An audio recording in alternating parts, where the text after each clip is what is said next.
നമസ്കാരം. പ്രൈം ടൈമിലേക്ക് എല്ലാ പ്രിയപ്പെട്ട പ്രേക്ഷകർക്കും സ്വാഗതം. ഇന്നത്തെ വാർത്താ ദിനത്തിൽ പുറത്തുവന്ന വളരെ പ്രധാനപ്പെട്ട വാർത്തകൾ ഇനിയുള്ള 1.5 മണിക്കൂർ സമയം നമ്മൾ പരിശോധിക്കും.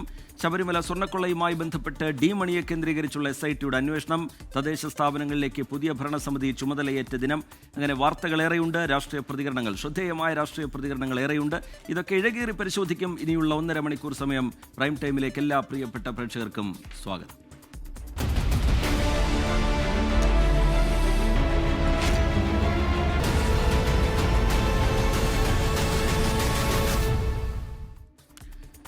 ശബരിമല സ്വർണ്ണക്കൊള്ളയുമായി ബന്ധപ്പെട്ടുള്ള പുതിയ വിവരങ്ങളിലേക്കും അന്വേഷണ സംഘത്തിന്റെ നീക്കങ്ങളിലേക്കുമാണ് നമ്മൾ ആദ്യം പോകുന്നത്. സ്വർണ്ണക്കൊള്ളയിൽ കേന്ദ്ര ബിന്ദുവായി മാറുന്നു ഡി മണി. സ്വർണ്ണക്കൊള്ളയിൽ പുരാവസ്തു മാഫിയയ്ക്ക് ബന്ധമുണ്ടെന്ന് വെളിപ്പെടുത്തിയ പ്രവാസി വ്യവസായിയുടെ മൊഴി അനുസരിച്ച് ദിണ്ടിഗലിലെത്തിയ പ്രത്യേക അന്വേഷണ സംഘം ഡി മണിയെ ചോദ്യം ചെയ്തു. താൻ ഡി മണിയല്ല എന്നും M സുബ്രഹ്മണിയാണെന്നുമാണ് ഇയാളുടെ പ്രതികരണം.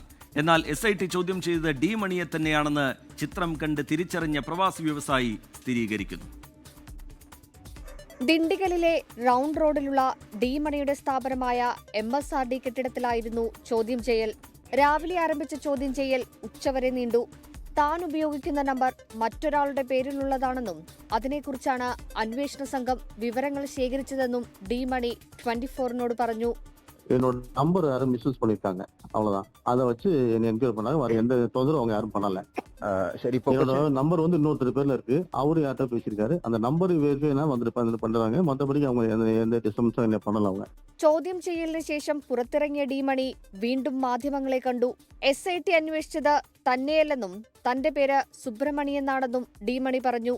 തനിക്ക് റിയൽ എസ്റ്റേറ്റ് ബിസിനസ്സാണ്, സ്വർണ്ണ വജ്ര വ്യാപാരങ്ങളില്ല. IT റിട്ടേൺസ് അടക്കമുള്ള വിവരങ്ങൾ അന്വേഷണ സംഘത്തിന് കൈമാറിയെന്നും ഡി മണി.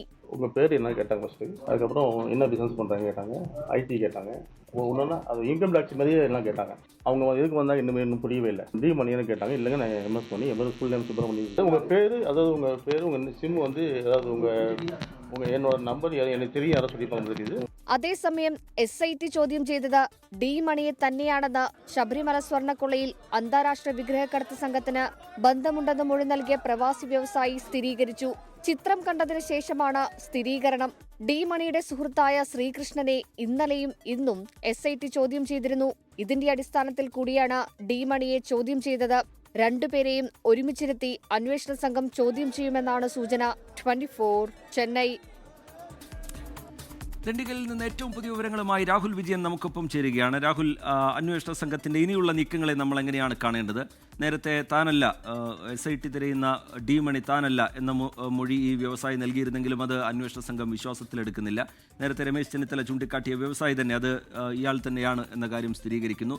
ഇനി കൂടുതൽ ചോദ്യം ചെയ്യലിനായി വിളിച്ചു വരുത്തുക പോലുള്ള തുടർ നടപടികൾ SITയുടെ ഭാഗത്ത് നിന്ന് എങ്ങനെ പ്രതീക്ഷിക്കണം രാഹുൽ വിജയൻ?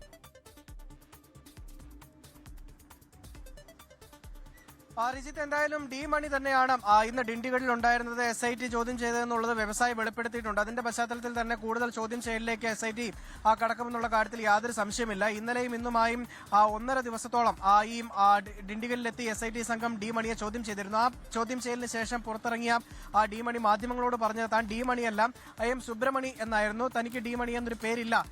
തന്റെ നമ്പർ ഉപയോഗിച്ചുകൊണ്ട് മറ്റാരോ ഡി മണി എന്ന് പറയുകയാണ് ചെയ്തിട്ടുണ്ടായിരുന്നത്.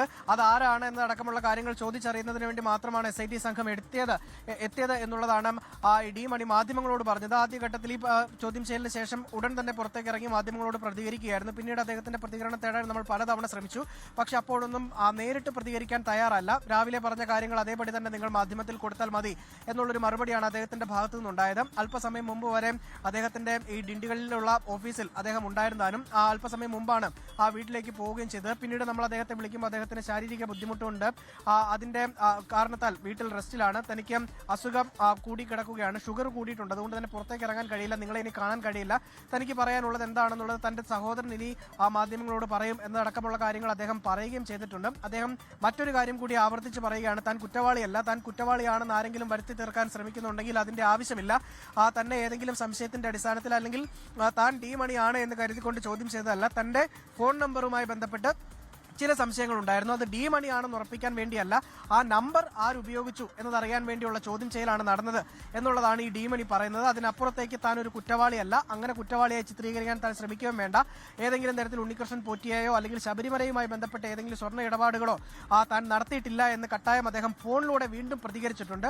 ഒരുപക്ഷെ ഇനി അദ്ദേഹത്തിന്റെ സഹോദരൻ പ്രതികരിച്ചേക്കാം എന്നുള്ളതാണ് മനസ്സിലാക്കാൻ കഴിയുന്നത്. അല്ലെങ്കിൽ ഇദ്ദേഹത്തിന് പറയാനുള്ള, ഈ ഡി മണിക്ക് പറയാനുള്ള കാര്യങ്ങൾ കുറിച്ച് കൂടുതലായിട്ട് ആ സഹോദരനിലൂടെ പറഞ്ഞേക്കാം എന്നുള്ളതാണ്. അല്ലെങ്കിൽ ഏതെങ്കിലും തരത്തിലുള്ള ന്യായീകരണമാണെങ്കിലോ വിശദീകരണമാണെങ്കിലോ അത് സഹോദരനിലൂടെ പുറത്തേക്ക് വന്നേക്കാം എന്നുള്ളതാണ് ഈ ഘട്ടത്തിൽ മനസ്സിലാക്കാൻ കഴിയുന്നത്. എന്തായാലും രാഹുൽ, ഡയമണ്ട് മണി എന്ന പേരിലും ദാവൂദ് മണി എന്ന പേരിലും ദുബായ് മണി എന്ന പേരിലുമൊക്കെ പല പേരുകളിലായി നേരത്തെ ഈ വിവാദം അതിന്റെ കൊടുമ്പിരി കൊള്ളുന്ന ഘട്ടത്തിൽ നമ്മൾ ഇയാളെ കേട്ടു. ഇപ്പോൾ അന്വേഷണ സംഘം തന്നെ സ്ഥിരീകരിക്കുന്ന നിലയിലേക്ക്, ഇത് തന്നെയാണ് ഡി മണി എന്ന് സ്ഥിരീകരിക്കുന്ന നിലയിലേക്ക് കാര്യങ്ങൾ എത്തി നിൽക്കുന്ന സാഹചര്യമുണ്ട്. ഇതിന്റെ പുരാവസ്തു മാഫിയയുടെ റോളുമായി ബന്ധപ്പെട്ട്, ഇടപെടലുമായി ബന്ധപ്പെട്ട് കേന്ദ്രബിന്ദുവായി നിൽക്കുന്നത് ഡി മണിയാണ്. അങ്ങനെയെങ്കിൽ വരും ദിവസങ്ങളിൽ പുറത്തു വരാൻ പോകുന്നത് കേരളം ഞെട്ടുന്ന വിവരങ്ങളായിരിക്കുമെന്ന് പ്രതീക്ഷിക്കണോ രാഹുൽ വിജയൻ? റിജിത്ത്, തീർച്ചയായിട്ടും ഈ ഡി മണി, അതായത് ഇന്നിപ്പോൾ SIT ചോദ്യം ചെയ്തിട്ടുള്ള ഡി മണി, M സുബ്രഹ്മണി എന്ന് അദ്ദേഹം സ്വയം അവകാശപ്പെടുന്ന ഡി മണിക്ക് തമിഴ്നാട്ടിൽ ഇറിഡിയം കടത്ത് കേസുമായി ബന്ധപ്പെട്ട് 2 കേസുണ്ട് എന്നുള്ളതാണ് വളരെ പ്രധാനപ്പെട്ട കാര്യം. അത്തരത്തിൽ ഈ തമിഴ്നാട്ടിൽ തന്നെ ഇത്തരം തട്ടിപ്പുകളുമായി ബന്ധപ്പെട്ട് വലിയ തരത്തിൽ കേസുകളുള്ള, അല്ലെങ്കിൽ ശ്രദ്ധിക്കാവുന്ന തരത്തിലുള്ള കേസുകളുള്ള ആളാണ് ഈ ഡി മണി എന്നുള്ളത് എടുത്തു പറയേണ്ടതാണ്. ശബരിമല പോലെ തന്നെ പത്മനാഭസ്വാമി ക്ഷേത്രം ഉൾപ്പെടെയുള്ള സ്ഥലങ്ങളിലെ പുരാവസ്തു ശേഖരങ്ങളിൽ കണ്ണുവെച്ചിട്ടുണ്ടായിരുന്നു. അത് 1000 കോടിയിലധികം വരുന്ന രൂപയുടെ കച്ചവടം നടത്താൻ വേണ്ടി ഉള്ള ശ്രമം നടത്തിയിരുന്നു. അതിന് ദേവസ്വം ബോർഡിലെ ഉന്നത ഉദ്യോഗസ്ഥർ അടക്കമുള്ള ആളുകൾ ബന്ധപ്പെട്ടിരുന്നു എന്നതടക്കമുള്ള സൂചനകൾ SITക്ക് ലഭിച്ചിട്ടുണ്ട്. അതിന്റെയൊക്കെ അവസാനം പരിസമാപ്തി ഏത് വിധത്തിലായിരിക്കും എന്നുള്ളത് വരും ദിവസങ്ങളിൽ കാണാൻ കഴിയുമെന്നുള്ള കാര്യത്തിൽ യാതൊരു സംശയമില്ല. എന്തായാലും ഉന്നത രാഷ്ട്രീയ ബന്ധം, ഉന്നത രാഷ്ട്രീയ നേതാക്കളുടെ ബന്ധം ഈ ഡി മണിക്കുണ്ട്, അല്ലെങ്കിൽ അവരുടെ പിന്തുണയുണ്ട് എന്നുള്ളതാണ് ഈ ഘട്ടത്തിൽ മനസ്സിലാക്കാൻ കഴിയുന്നത്. അതിന്റെ ഔദ്യോഗികമായിട്ടുള്ള അല്ലെങ്കിൽ കൂടുതൽ വിശദാംശങ്ങളൊക്കെ പുറത്തു വരണമെങ്കിൽ അത് ഡി മണിയിൽ നിന്ന് തന്നെ കൂടുതൽ മൊഴി രേഖപ്പെടുത്തേണ്ടതുണ്ട്, മൊഴി ലഭിക്കേണ്ടതുണ്ട്. അതിനുശേഷം മാത്രമായിരിക്കും ഔദ്യോഗികമായിട്ട് അല്ലെങ്കിൽ കൂടുതൽ വിശദാംശങ്ങൾ അത് സംബന്ധിച്ച് പുറത്തു വരികയുള്ളൂ. എന്തായാലും ഇതുൾപ്പെടെയുള്ള കാര്യങ്ങൾ എന്തായാലും SIT പരിശോധിക്കുകയാണ്. ഈ ഡി മണി എന്ന് പറയുന്ന M സുബ്രഹ്മണിയാണെന്ന് അവകാശപ്പെടുന്ന ഡി മണി പറഞ്ഞിട്ടുള്ള കാര്യങ്ങൾ പൂർണ്ണമായിട്ടും SIT മുഖവിലേക്ക് എടുത്തിട്ടില്ല, വിശ്വാസ്യതയിൽ എടുത്തിട്ടില്ല. അത് പൂർണ്ണമായിട്ടും വിശ്വസിക്കാൻ കഴിയുന്നതല്ല എന്ന് SIT കരുതുകയും ചെയ്യുന്നുണ്ട്. അത് മാത്രമല്ല, രമേശ് ചെന്നിത്തല പറഞ്ഞ വ്യവസായിയുടെ വെളിപ്പെടുത്തലിന്റെ അടിസ്ഥാനത്തിലാണ് എങ്കിൽ ഇന്ന് മാധ്യമങ്ങളിൽ പ്രത്യക്ഷപ്പെട്ടിട്ടുള്ള സുബ്രഹ്മണി തന്നെയാണ് ഈ ഡി മണി തന്നെ. അതുകൊണ്ട് തന്നെ SIT സംഘം ഈ കൂടുതൽ ചോദ്യം ചെയ്യലുകളിലേക്ക് കടക്കും. വരും ദിവസങ്ങളിൽ കൂടുതൽ നടപടികൾ ഉണ്ടാകാനുള്ള സാധ്യതയുമുണ്ട്. ദിണ്ടിഗലിൽ അന്വേഷണ സംഘം ചോദ്യം ചെയ്തത് ഡി മണിയെ തന്നെയാണ് എന്ന് സ്ഥിരീകരിക്കുന്നു രമേശ് ചെന്നിത്തല ചൂണ്ടിക്കാട്ടിയ വ്യവസായി. എന്തായാലും കൂടുതൽ അന്വേഷണം SITയുടെ ഭാഗത്ത് നിന്ന് ഉണ്ടാകും. ഇയാളുടെ റോൾ എന്താണ്, പുരാവസ്തു മാഫിയയുമായി ബന്ധപ്പെട്ട് ഈ സ്വർണ്ണക്കൊള്ളയ്ക്ക് ബന്ധമുണ്ടോ, ഉണ്ടെങ്കിൽ അത് ഏത് തരത്തിലാണ് എന്ന കാര്യത്തിലൊക്കെ ചുരുളഴിക്കേണ്ടതുണ്ട് SITക്ക്. ഡി മണിയെ വിളിച്ചു വരുത്തി ചോദ്യം ചെയ്യുന്ന അടക്കമുള്ള തുടർ നടപടികളിലേക്ക് അന്വേഷണ സംഘം വരും മണിക്കൂറുകളിൽ കടക്കും എന്നാണ് നമ്മൾ മനസ്സിലാക്കുന്നത്. ശബരിമല സ്വർണ്ണക്കൊള്ള കേസ് പ്രതി ഉണ്ണികൃഷ്ണൻ പോറ്റിയുടെ രാഷ്ട്രീയ ബന്ധത്തെ ചൊല്ലി ആരോപണ പ്രത്യാരോപണം തുടരുകയാണ്. സ്വർണ്ണക്കൊള്ള മറയ്ക്കാനാണ് സോണിയാഗാന്ധി ഉണ്ണികൃഷ്ണൻ പോറ്റി ചിത്രത്തിന്റെ കാര്യം മുഖ്യമന്ത്രി പറയുന്നതെന്ന് പ്രതിപക്ഷ നേതാവ് പറഞ്ഞു. KC വേണുഗോപാൽ അറിയാതെ ഉണ്ണികൃഷ്ണൻ പോറ്റി സോണിയാഗാന്ധിയെ കാണുമോ എന്നായിരുന്നു മന്ത്രി V ശിവൻകുട്ടിയുടെ ചോദ്യം. അയ്യപ്പന്റെ സ്വർണം കവർന്ന 2 പ്രധാനപ്പെട്ട CPM നേതാക്കൾ ജയിലിലാണ്. എന്നിട്ട് അതും മറച്ചു വയ്ക്കാൻ വേണ്ടിയിട്ടാണ് ബഹുമാനപ്പെട്ട മുഖ്യമന്ത്രി ഒരു പത്രസമ്മേളനത്തിൽ സോണിയാഗാന്ധിയുടെ കൂടെ പോറ്റിയുടെ ഫോട്ടോ ഉണ്ടെന്നുള്ള ഒരു ആരോപണം ഉന്നയിച്ചത്. അല്ലെന്നേ, സോണിയാഗാന്ധിയെ കാണാൻ ഒരു ബുദ്ധിമുട്ടുമില്ല. അപ്പോയിൻമെൻറ്റ് ചോദിച്ചു കഴിഞ്ഞാൽ കൊടുക്കും. പലരും വഴി ഇങ്ങനെയുള്ള ആളുകൾ പല പ്രധാനപ്പെട്ട ആളുകളെയും പോയി കണ്ടു കാണും, ഫോട്ടോ എടുത്ത് കാണും. മനസ്സിലായില്ലേ? അതിനിപ്പോൾ എന്താ ബുദ്ധിമുട്ടെന്താ?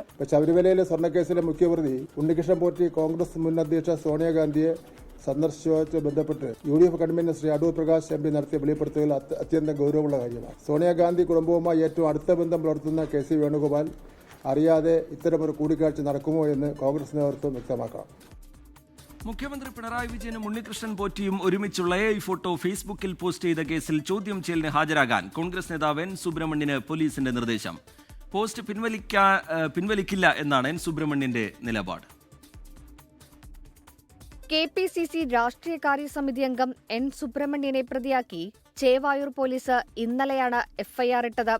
മുഖ്യമന്ത്രിയുടെ AI ദൃശ്യം ഫേസ്ബുക്കിൽ പോസ്റ്റ് ചെയ്ത് കലാപത്തിന് ശ്രമിച്ചുവെന്നതാണ് പോലീസ് കേസ്. സ്വമേധയാ കേസെടുത്ത പോലീസ് നടപടി മുഖ്യമന്ത്രിയുടെ ഓഫീസ് AKG സെന്റർ നീക്കത്തിന്റെ ഭാഗമാണെന്ന് N. സുബ്രഹ്മണ്യൻ മാധ്യമങ്ങളോട് പറഞ്ഞു. പോസ്റ്റ് പിൻവലിക്കില്ലെന്നും നിയമപരമായി നേരിടുമെന്നും സുബ്രഹ്മണ്യൻ. ഇത് ഫേക്കാണോ, ഇതിൻ്റെ ഫാക്ട് ചെക്ക് ചെയ്യൂ, ഉണ്ടെന്ന് ഉറപ്പ് വരുത്തിയിട്ട് ഇടാറുള്ളൂ. ഇതും ചെയ്തിട്ടുണ്ട്. ഈ 2 ഫോട്ടോവും ഇതുവരെ കഴിഞ്ഞ കുറേ നാളുകളായി സോഷ്യൽ മീഡിയയിൽ പല ആളുകളും ഷെയർ ചെയ്യുന്ന പടമാണെന്നും ഇത് ഫേക്ക് അല്ലെന്നും AI ക്രിയേറ്റ് ചെയ്തതല്ല എന്നും കിട്ടിയ റിപ്പോർട്ടിന് ശേഷമാണ് ഞാനതെൻ്റെ ഫേസ്ബുക്കിൽ പോസ്റ്റ് ചെയ്തിരിക്കുന്നത്. BJP സംസ്ഥാന അധ്യക്ഷൻ രാജീവ് ചന്ദ്രശേഖർ പങ്കുവച്ച ഫോട്ടോ ആണ് താനും പങ്കുവച്ചത്. എന്നാൽ BJP നേതാവിനെതിരെ പോലീസ് കേസെടുത്തില്ലെന്നതാണ് N. സുബ്രഹ്മണ്യന്റെ വാദം. 24 കോഴിക്കോട്. മറ്റൊരു റിപ്പോർട്ടിലേക്ക് 24 പ്രൈം ടൈം ബ്രേക്കിംഗ്. തിരുവനന്തപുരം കാട്ടാക്കടയിലെ സ്വർണ്ണക്കവർച്ച അന്വേഷിക്കാൻ പ്രത്യേക സംഘം. കാട്ടാക്കട CIയുടെ നേതൃത്വത്തിൽ 7-അംഗ സംഘം അന്വേഷണം തുടങ്ങി.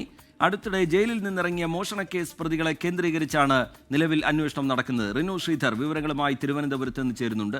റിനു, വലിയ കവർച്ചയാണ് ഉണ്ടായിരിക്കുന്നത്. 70 പവനോളം സ്വർണം ഈ ക്രിസ്മസ് ആഘോഷത്തിനായി പള്ളിയിൽ പോയ സമയത്ത് കവർന്നു എന്നാണ് ഈ വീട്ടുകാർ നൽകിയിരിക്കുന്ന, കുടുംബം നൽകിയിരിക്കുന്ന പരാതി.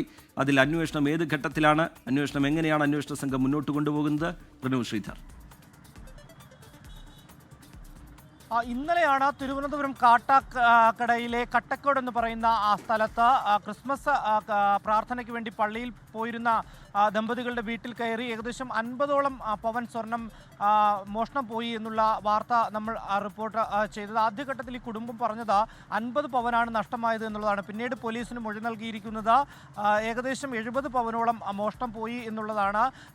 കൃത്യമായി തന്നെ ഒരു അന്വേഷണത്തിലേക്ക് പോകുന്നുണ്ട്. പക്ഷേ ചില സംശയങ്ങൾ ബാക്കിയാണ് പോലീസിന്. അതുകൊണ്ട് തന്നെ സ്പെഷ്യൽ ടീമിനെ തന്നെ ഈ മോഷണക്കേസുമായി ബന്ധപ്പെട്ടുകൊണ്ട് അന്വേഷിക്കുവാൻ ചുമതലപ്പെടുത്തിയിട്ടുണ്ട്. കാട്ടാക്കട SHOയുടെ നേതൃത്വത്തിലുള്ള 5-അംഗ സംഘമാണ്. നിലവിൽ ഈ കേസുമായി ബന്ധപ്പെട്ടുകൊണ്ട് CCTV ദൃശ്യങ്ങൾ അടക്കം ശേഖരിച്ച് അന്വേഷണം നടത്തുന്നുണ്ട് എന്നുള്ളതാണ് നമുക്ക് ലഭ്യമാകുന്ന വിവരം. ഒപ്പം ഈ ജയിലിൽ നിന്ന് ഈ അടുത്ത കാലത്തായി ഇറങ്ങിയ മോഷ്ടാക്കളുടെയും ഈ വീട്ടിൽ കഴിഞ്ഞ ഒരാഴ്ചക്കിടെ വന്നുപോയവരുടെ ഒരു ലിസ്റ്റും പോലീസ് പരിശോധിക്കുന്നുണ്ട്. ഇതിലേറെ പ്രധാനം എന്ന് പറയുന്നത് ഈ 70 പവൻ മോഷണം പോയി എന്ന് വീട്ടുകാർ പറയുന്നതിലും ചില സംശയങ്ങളുണ്ട്. അതുകൊണ്ട് തന്നെ ഈ സ്വർണത്തിന്റെ ഉറവിടത്തിലേക്കും പോലീസ് വിരൽ ചൂണ്ടുന്നുണ്ട്. അന്വേഷണം മുന്നോട്ട് കൊണ്ടുപോകുന്നു. അത്തരത്തിലുള്ള ഒരു അന്വേഷണവും നടത്തുന്നുണ്ട്. എവിടെ നിന്നാണ് ഈ സ്വർണം, അല്ലെങ്കിൽ എങ്ങനെയാണ് ഈ വീട്ടിൽ സ്വർണം വന്നത് എന്നുള്ളത്. എന്തായാലും ഈ വീട്ടുകാരൻ പറയുന്നത് തന്റെ ഭാര്യയുടെയും അതുപോലെ തന്നെ ഭാര്യ സഹോദരിയുടെയും സ്വർണമാണ് എന്നുള്ളതാണ്. എന്തായാലും നിലവിൽ അന്വേഷണം പോലീസ് ഊർജിതപ്പെടുത്തിയിട്ടുണ്ട്.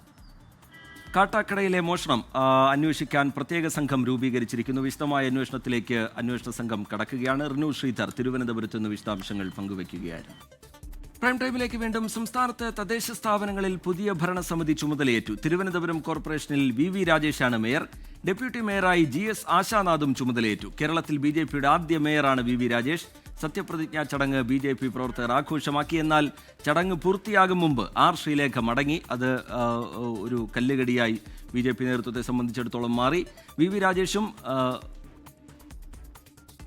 ആശാനാഥും R ശ്രീലേഖയെ പിന്നീട് വീട്ടിലെത്തിക്കണ്ടു. തിരുവനന്തപുരം കോർപ്പറേഷനിൽ BJPക്ക് ചരിത്ര നിമിഷം. കേരളത്തിൽ ലഭിച്ച ആദ്യത്തെ മേയർ പദവിയിൽ ഈശ്വരനാമത്തിൽ സത്യപ്രതിജ്ഞ ചെയ്ത് VV രാജേഷ് അധികാരമേറ്റു.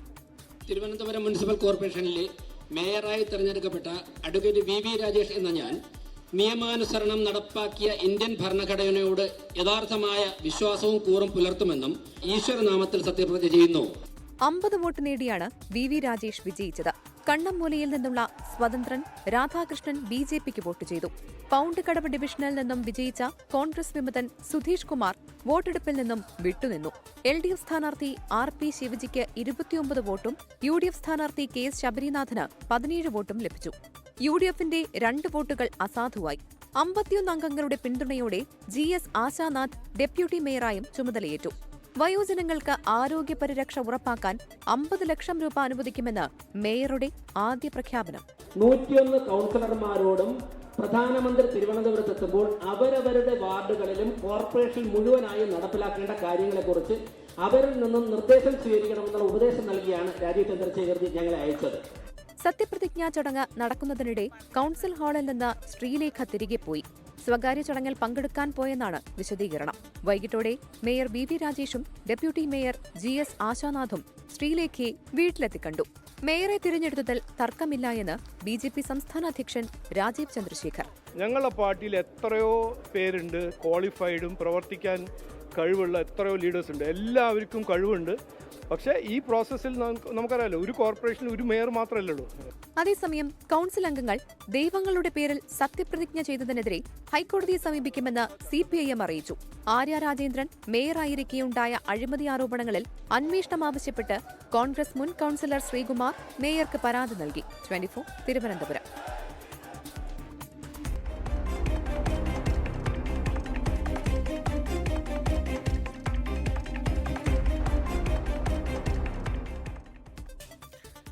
തൃശൂർ കോർപ്പറേഷൻ മേയർ സ്ഥാനം പണം വാങ്ങി വിറ്റെന്ന് കോൺഗ്രസ് നേതൃത്വത്തിനെതിരെ ഗുരുതര ആരോപണവുമായി കൌൺസിലർ ലാലി ജെയിംസ്. മേയർ സ്ഥാനത്ത് നിന്ന് തന്നെ തടഞ്ഞതിൽ പൊട്ടിത്തെറിച്ചാണ് ലാലി ജെയിംസിന്റെ പ്രതികരണം. ലാലി ജെയിംസിനെതിരെ കോൺഗ്രസ് നേതൃത്വം നടപടിയെടുത്തേക്കും. വിവാദങ്ങൾക്കിടെ ഡോക്ടർ നിജി ജസ്റ്റിനെ മേയറായും A. പ്രസാദ് ഡെപ്യൂട്ടി മേയറായും ചുമതലയേറ്റു. ആദ്യഘട്ടത്തിൽ തന്റെ പേര് മേയർ സ്ഥാനത്തേക്ക് ഉയർന്നെങ്കിലും അവസാന ദിവസങ്ങളിൽ അട്ടിമറിക്കപ്പെട്ടെന്നാണ് ലാലി ജെയിംസിന്റെ ആക്ഷേപം. പണം വാങ്ങി മേയർ പദം വിറ്റെന്ന നേതൃത്വത്തിനെതിരെ ഗുരുതര ആരോപണം. വിശ്വസിക്കാവുന്ന പല കേന്ദ്രങ്ങളിൽ നിന്നും എന്നെ വിളിച്ചറിയിച്ചതാണ്. പൈസയുടെ ഇടപാട് നടക്കുന്നു, ആർക്കൊക്കെ കൊടുക്കണ്ടേ, എവിടേക്കാണ് കൊടുക്കണ്ടേ എന്നുള്ളത് ഭർത്താവ് തന്നെ പല ആളുകളോടും ചോദിക്കുന്നു എന്നുള്ള വാർത്ത അപ്പം എന്നെ അറിയിച്ചിരുന്നു ആളുകൾ. ചില കേന്ദ്രങ്ങളിൽ അവർ പോയിട്ട് ചോദിക്കുകയാണ് ആർക്കാണ്, എത്ര പേർക്ക് കൊടുക്കണം, ആർക്കൊക്കെ കൊടുക്കണം എന്നുള്ള കണക്കെടുപ്പ് നടത്തിയ വ്യക്തികൾ തന്നെ എന്നെ വിളിച്ചറിയിക്കുകയാണ്. ഞങ്ങളോടാണ് ചോദിച്ചത് ആർക്കൊക്കെ കൊടുക്കണ്ടേ എന്നുള്ളതെന്നൊക്കെ പറയുന്നു. 4 തവണ കൗൺസിലറായി തെരഞ്ഞെടുക്കപ്പെട്ട തന്നെ ചതിച്ചെന്നും ഇനി ഒരു പദവിയിലേക്കുമില്ലെന്നും Lali. AICC general secretary KC വേണുഗോപാലിനും ദീപാദാസ് മുൻഷിക്കും കഷ്ടപ്പെട്ടവരെക്കുറിച്ച് അറിയില്ലെന്നും ലാലി ജെയിംസിന്റെ വിമർശനം. ആരോപണങ്ങൾക്ക് നേതൃത്വം മറുപടി പറയുമെന്നാണ് മേയർ ഡോക്ടർ നിജി ജസ്റ്റിന്റെ പ്രതികരണം. വിവാദങ്ങളെല്ലാം ഫേസ് ചെയ്തിട്ടാണ് ഞാൻ ഇവിടെ വരെ എത്തിയിരിക്കുന്നത്. അപ്പോൾ വിവാദങ്ങളിലൊന്നും നമ്മൾ പകയ്ക്കുന്ന ഒരാളല്ല. ഞാൻ പറഞ്ഞു 27 വർഷമായിട്ട് ഞാൻ ഈ പാർട്ടിയിൽ ഇവിടെ തന്നെ ഉണ്ട്. എനിക്ക് സ്ഥാനമാനങ്ങൾ വരും പോകും. ഇതൊന്നും ശാശ്വതമായിട്ടുള്ള കാര്യങ്ങളല്ല. ഇതൊന്നും പാർട്ടി പറഞ്ഞോളൂ, ഞാൻ അതിനൊന്നും മറുപടി പറയുന്നില്ല. ലാലി ജെയിംസിനെതിരെ നടപടിക്ക് DCC നേതൃത്വം ആലോചിക്കുന്നുവെന്നാണ് വിവരം. ആർക്കാ ഒരു പെട്ടി കൊടുത്തത്? 4 പ്രാവശ്യം നിന്നില്ലേ? മേയറിന് കാശ് മേടിക്കാന്നുണ്ടെങ്കിൽ കൊടുക്കണേനും മേടിച്ചൂടെ? അപ്പോൾ അവരാർക്കാണ് ഈ 4 പ്രാവശ്യം പെട്ടി കൊടുത്തതെന്ന് അവർ വ്യക്തമാക്കട്ടെ. ഇതിനിടെ വിപ്പ് കൈപ്പറ്റിയെങ്കിലും മേയർ തിരഞ്ഞെടുപ്പിൽ ലാലി ജെയിംസ് വോട്ട് ചെയ്തു. അതേസമയം പണം വാങ്ങി മേയർ പദവി നൽകിയെന്ന ലാലി ജെയിംസിന്റെ ആരോപണത്തിൽ പൊതുപ്രവർത്തകനായ വിമൽ KK വിജിലൻസിന് പരാതി നൽകി. 24 തൃശൂർ. കൊച്ചി കോർപ്പറേഷൻ മേയറായി VK മിനിമോളും ഡെപ്യൂട്ടി മേയറായി ദീപക് ജോയിയും സ്ഥാനമേറ്റു. ഒരു സ്വതന്ത്രന്റെ അടക്കം പിന്തുണ UDF നേടി. VK മിനിമോൾ ചുമതലയേൽക്കുന്ന ചടങ്ങിൽ ദീപ്തി മേരി വർഗീസ് പങ്കെടുത്തില്ല. മേയർ തെരഞ്ഞെടുപ്പിൽ താൻ ഇടപെട്ടിട്ടില്ലെന്ന് പ്രതിപക്ഷ നേതാവ് VD സതീശൻ പറഞ്ഞു.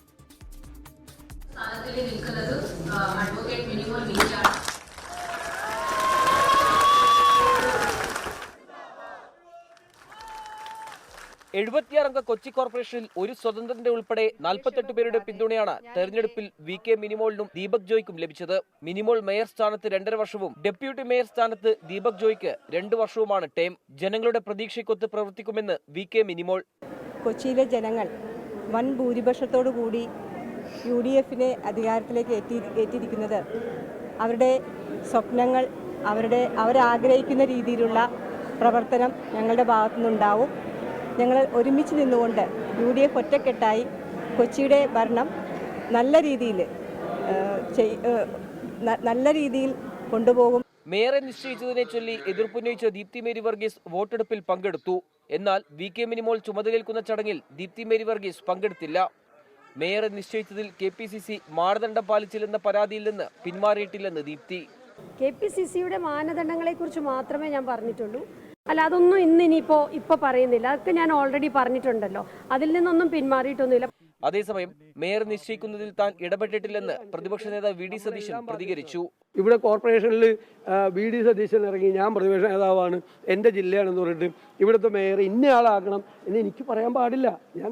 ഞാൻ ഇടപെടാൻ പാടില്ല അതിൻ്റെ അകത്ത്. തെരഞ്ഞെടുപ്പിന് പിന്നാലെ പുതിയ മേയറെ അനുമോദിക്കുന്ന ചടങ്ങിൽ കീഴ്വഴക്കം ലംഘിച്ചെന്ന് പ്രതിപക്ഷം ആരോപിച്ചു. കക്ഷി നേതാക്കളെ സംസാരിക്കാൻ അനുവദിച്ചില്ലെന്നാണ് ആക്ഷേപം. 24 കൊച്ചി. UDF ഭരണം നിലനിർത്തിയ കണ്ണൂരിൽ കോൺഗ്രസിന്റെ P ഇന്ദിര മേയറായും മുസ്ലിം ലീഗിന്റെ KP താഹിർ ഡെപ്യൂട്ടി മേയറായും ചുമതലയേറ്റു. ഡെപ്യൂട്ടി മേയർ തെരഞ്ഞെടുപ്പിൽ മേയറുടെ വോട്ട് അസാധുവായത് വലിയ ചർച്ചയായി. UDF ആദ്യമായി അധികാരത്തിലെത്തിയ കൊല്ലം കോർപ്പറേഷനിൽ കോൺഗ്രസിന്റെ MK ഹഫീസാണ് മേയർ. സംസ്ഥാനത്ത് LDFന് ലഭിച്ച ഏക കോർപ്പറേഷനായ കോഴിക്കോട് O സദാശിവൻ മേയറായി സത്യപ്രതിജ്ഞ ചെയ്തു. കണ്ണൂർ കോർപ്പറേഷനിൽ 56 അംഗ കൗൺസിലിൽ 36 UDF അംഗങ്ങളും P നിരയെ പിന്തുണച്ചു. LDFന്റെ VK പ്രകാശിനിക്ക് 15 വോട്ടും NDAയുടെ അർച്ചന വണ്ടിച്ചാലിന് 4 വോട്ടും ലഭിച്ചു. SDPI വോട്ട് അസാധുവായി. ഡെപ്യൂട്ടി മേയറായി മുസ്ലിം ലീഗ് ജില്ലാ പ്രസിഡന്റ് KP താഹിർ തിരഞ്ഞെടുക്കപ്പെട്ടു. താഹിറിന് 35 വോട്ട് കിട്ടിയപ്പോൾ മേയർ P നിരയുടെ വോട്ട് അസാധുവായി. കോഴിക്കോട് കോർപ്പറേഷൻ മേയറായി LDFന്റെ O സദാശിവനെ തിരഞ്ഞെടുത്തു. 33 വോട്ടാണ് O സദാശിവന് ലഭിച്ചത്. UDFന് 28 വോട്ട് ലഭിച്ചു. 2 വോട്ട് അസാധുവായി. കോഴിക്കോട് ഡെപ്യൂട്ടി മേയറായി LDFന്റെ ഡോക്ടർ S ജയശ്രീ വിജയിച്ചു. LDFന് 35 വോട്ടും UDFന്റെ ഫാത്തിമ തെഹ്ലിയ 28 വോട്ടും നേടി. NDAക്ക് ലഭിച്ചത് 13 വോട്ട്. കൊല്ലം കോർപ്പറേഷൻ മേയറായി UDFന്റെ MK ഹഫീസ് 27 വോട്ട് നേടി വിജയിച്ചു. LDFന്റെ PJ രാജേന്ദ്രന് 16 വോട്ട് ലഭിച്ചു. UDFന്റെ ഡോക്ടർ ഉദയ സുകുമാരൻ 27 വോട്ട് നേടി ഡെപ്യൂട്ടി മേയറായി. LDFന് 16 വോട്ട് മാത്രമാണ് ലഭിച്ചത്. വിവിധ ബ്യൂറോകൾക്കൊപ്പം 24. ഇന്ന് ഏറെ ശ്രദ്ധിക്കപ്പെട്ട നഗരസഭയാണ് പാല. പാലയെ നയിക്കുക ജൻസി ചെയർപേഴ്സൺ ദിയ പുളിക്കകണ്ടം. രാജ്യത്തെ ഏറ്റവും പ്രായം കുറഞ്ഞ നഗരസഭാ അധ്യക്ഷ എന്ന വിശേഷണത്തോടെയാണ് ദിയ സത്യപ്രതിജ്ഞ ചെയ്ത് ചുമതല ഏറ്റെടുത്തത്.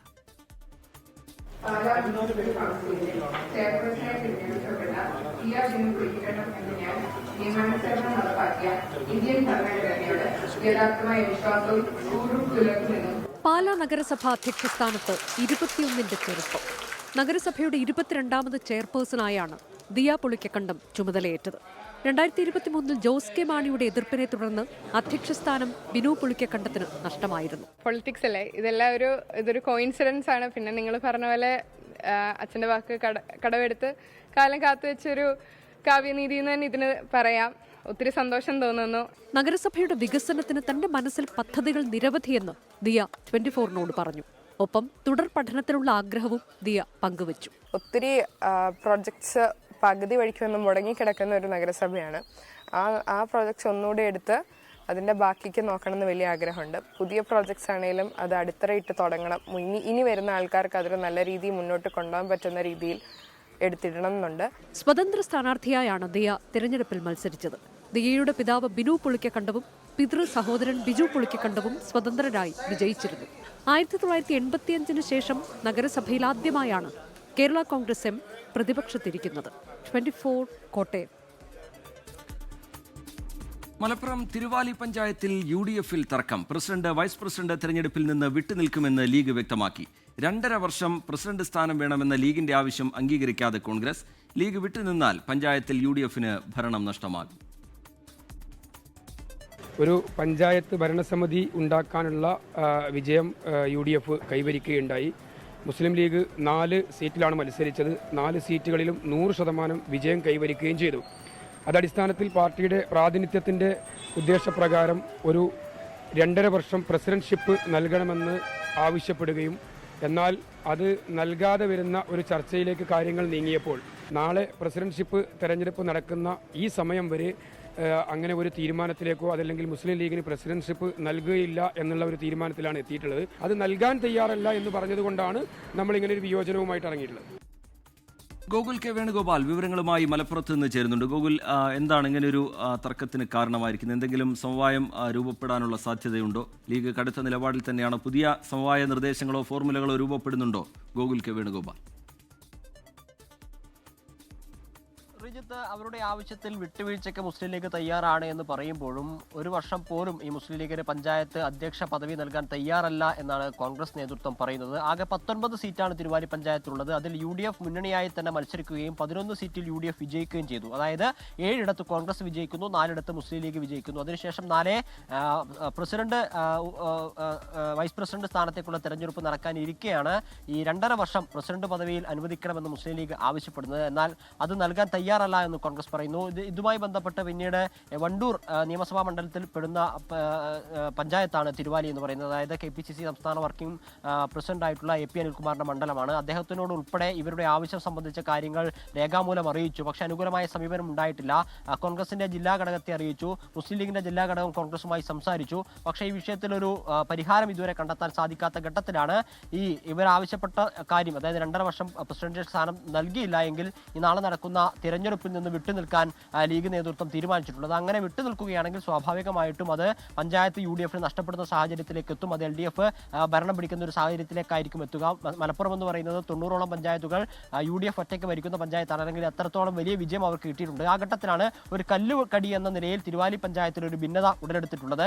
ഒരു വിട്ടുവീഴ്ചയ്ക്കും തയ്യാറല്ല എന്ന നിലപാടിലേക്ക് കോൺഗ്രസ് പോകുന്നു. 2.5 വർഷം അല്ലെങ്കിൽ അതിൽ കുറഞ്ഞൊരു കാലയളവിലേക്കെങ്കിലും പരിഗണിക്കണമെന്ന ആവശ്യമാണ് മുസ്ലിം ലീഗ് ഇപ്പോൾ മുന്നോട്ടേക്ക് വെക്കുന്നത്. 2.5 വർഷത്തിൽ വിട്ടുവീഴ്ച ചെയ്യാൻ തയ്യാറാണ് എന്ന് മുസ്ലിം ലീഗ് പറയുകയും ചെയ്യുന്നു. പക്ഷേ കോൺഗ്രസിൽ നിന്നൊരു അനുകൂല സമീപനം ഉണ്ടാവുന്നില്ല എന്നൊരു പരാതിയാണ് അവർ പറയുന്നത്. നാളെ ഈ തെരഞ്ഞെടുപ്പ് നടക്കുന്ന സമയം വരെ അത്തരത്തിലൊരു അനുകൂല സമീപനം ഉണ്ടായില്ല എങ്കിൽ തിരഞ്ഞെടുപ്പിൽ നിന്ന് പൂർണ്ണമായും വിട്ടുനിൽക്കുമെന്നാണ് സ്ഥാനം വേണം എന്ന ലീഗിന്റെ ആവശ്യം കോൺഗ്രസ് അനുവദിക്കാത്തതിലാണ് ലീഗിൽ കടുത്ത പ്രതിഷേധം, അതൃപ്തി ഉയരുന്നത്. ഗൂഗിൾ കെ വേണുഗോപാൽ മലപ്പുറത്ത് നിന്ന് വിശദാംശങ്ങൾ പങ്കുവയ്ക്കുകയായിരുന്നു.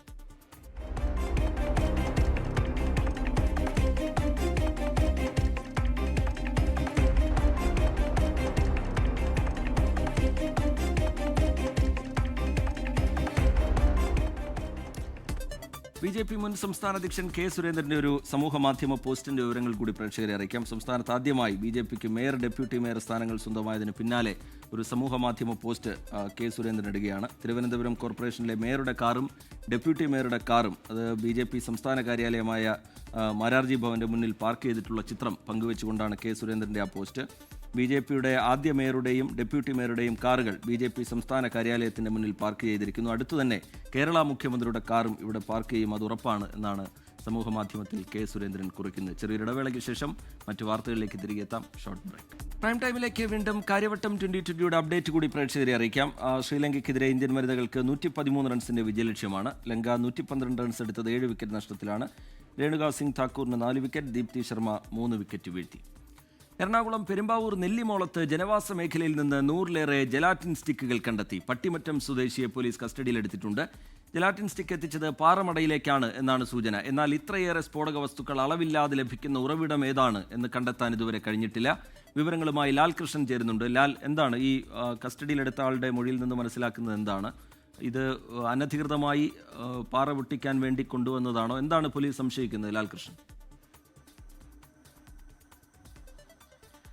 നിലവിൽ മൊഴിയിൽ പറയുന്നത് പാറ ഖനനത്തിന് വേണ്ടി എത്തിച്ചതാണ് എന്നുള്ളതാണ്. പക്ഷെ അത് പോലീസ് പൂർണ്ണമായിട്ടും വിശ്വാസത്തിലെടുത്തില്ല. മാത്രമല്ല, ഇപ്പോൾ പിടിയിലുള്ളത് ഈ സംഭവവുമായി ബന്ധപ്പെട്ട ഒരു ഹിറ്റാച്ചി ഓപ്പറേറ്റർ മാത്രമാണ്. ഇതിന്റെ ഉടമയടക്കമുള്ള ആളുകൾ ഒളിവിലാണ് എന്നുള്ളതാണ് പറയുന്നത്. ഇതിനകത്ത് ഞെട്ടിക്കുന്ന ഒരു സംഭവം എന്ന് പറയുന്നത് ഇതാദ്യമായിട്ടല്ല നെല്ലിമുളം ഭാഗത്ത്, അതായത് പെരുമ്പാവൂർ കുറുപ്പമ്പടിക്ക് സമീപത്തുള്ള ഇടമാണ് ഈ നെല്ലിമുളം എന്ന് പറയുന്നത്. ഇവിടെ ആദ്യമായിട്ടല്ല ഇത്രയധികം ജലാറ്റിൻ സ്റ്റിക്ക് പിടികൂടുന്ന അവസ്ഥ ഉണ്ടാകുന്നത്. കുറച്ച് നാളുകൾക്ക് മുമ്പാണ് ഈ 120-ലേറെ ജലാറ്റിൻ സ്റ്റിക്കുകൾ ഉപേക്ഷിക്കപ്പെട്ട നിലയിൽ ഇതേ പ്രദേശത്ത് നിന്ന് കണ്ടെത്തിയത്. പാറകളും മറ്റു കാര്യങ്ങളും ഉള്ള ഒരിടമാണെങ്കിൽ പോലും കഴിഞ്ഞ കുറച്ച് നാൾ മുമ്പ് 120 ജലാറ്റിൻ സ്റ്റിക്ക് കിട്ടുന്നു. ഇപ്പോൾ 100ലേറെ ജലാറ്റിൻ സ്റ്റിക്ക് ഇവരുടെ പക്കൽ നിന്ന് പിടികൂടുന്നു. എങ്ങനെ ഇത്രത്തോളം ജലാറ്റിൻ സ്റ്റിക്കുകൾ വ്യക്തികൾക്ക് കൈവശം വയ്ക്കാൻ കിട്ടുന്നു എന്നുള്ളതാണ് പോലീസിനെ സംശയിപ്പിക്കുന്ന ചോദ്യം. പ്രധാനമായിട്ടും ഇത് നിയമപരമായി ലൈസൻസ് ഉള്ള ആളുകൾക്കല്ലാതെ മറ്റാർക്കും കൈവശം വയ്ക്കാൻ കഴിയില്ല. വലിയൊരു സ്ഫോടക വസ്തുവാണ്. ഈ 100ലേറെ ജലാറ്റിൻ സ്റ്റിക്ക് ഉപയോഗിച്ചുകൊണ്ട് ഏകദേശം 100 മീറ്റർ ചുറ്റളവിലുള്ള വീടുകൾക്കും ആളുകൾക്കും ജീവഹാനി വരുത്താൻ കഴിയുന്നതാണ്.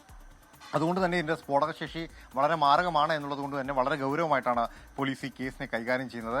കഴിഞ്ഞ തവണ 120 ജലാറ്റിൻ സ്റ്റിക്ക് കിട്ടിയതിനെ കേന്ദ്രീകരിച്ചുള്ള അന്വേഷണം നടന്നെങ്കിലും അതെവിടെയും എത്തിയിരുന്നില്ല. അതിന്റെ പിന്നാലെയാണ് ഇപ്പോൾ 100ലേറെ ജലാറ്റിൻ സ്റ്റിക്കുകൾ ഈ പരിസര പ്രദേശത്ത് നിന്ന് കണ്ടെത്തുന്നത്. ഇത് ഉപയോഗിക്കാൻ വേണ്ടി തയ്യാറാക്കിയ രീതിയിൽ തന്നെയായിരുന്നു. പാറ ഖനനത്തിന് വേണ്ടി കൊണ്ടുവന്നാണ് എന്ന് പറയുന്നുണ്ട്.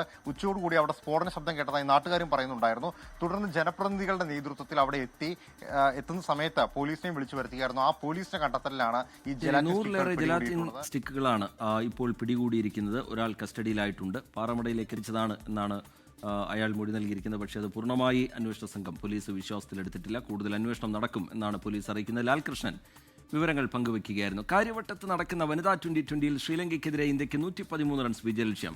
ശ്രീലങ്ക 7 വിക്കറ്റ് നഷ്ടത്തിൽ 112 റൺസ് എടുത്തു.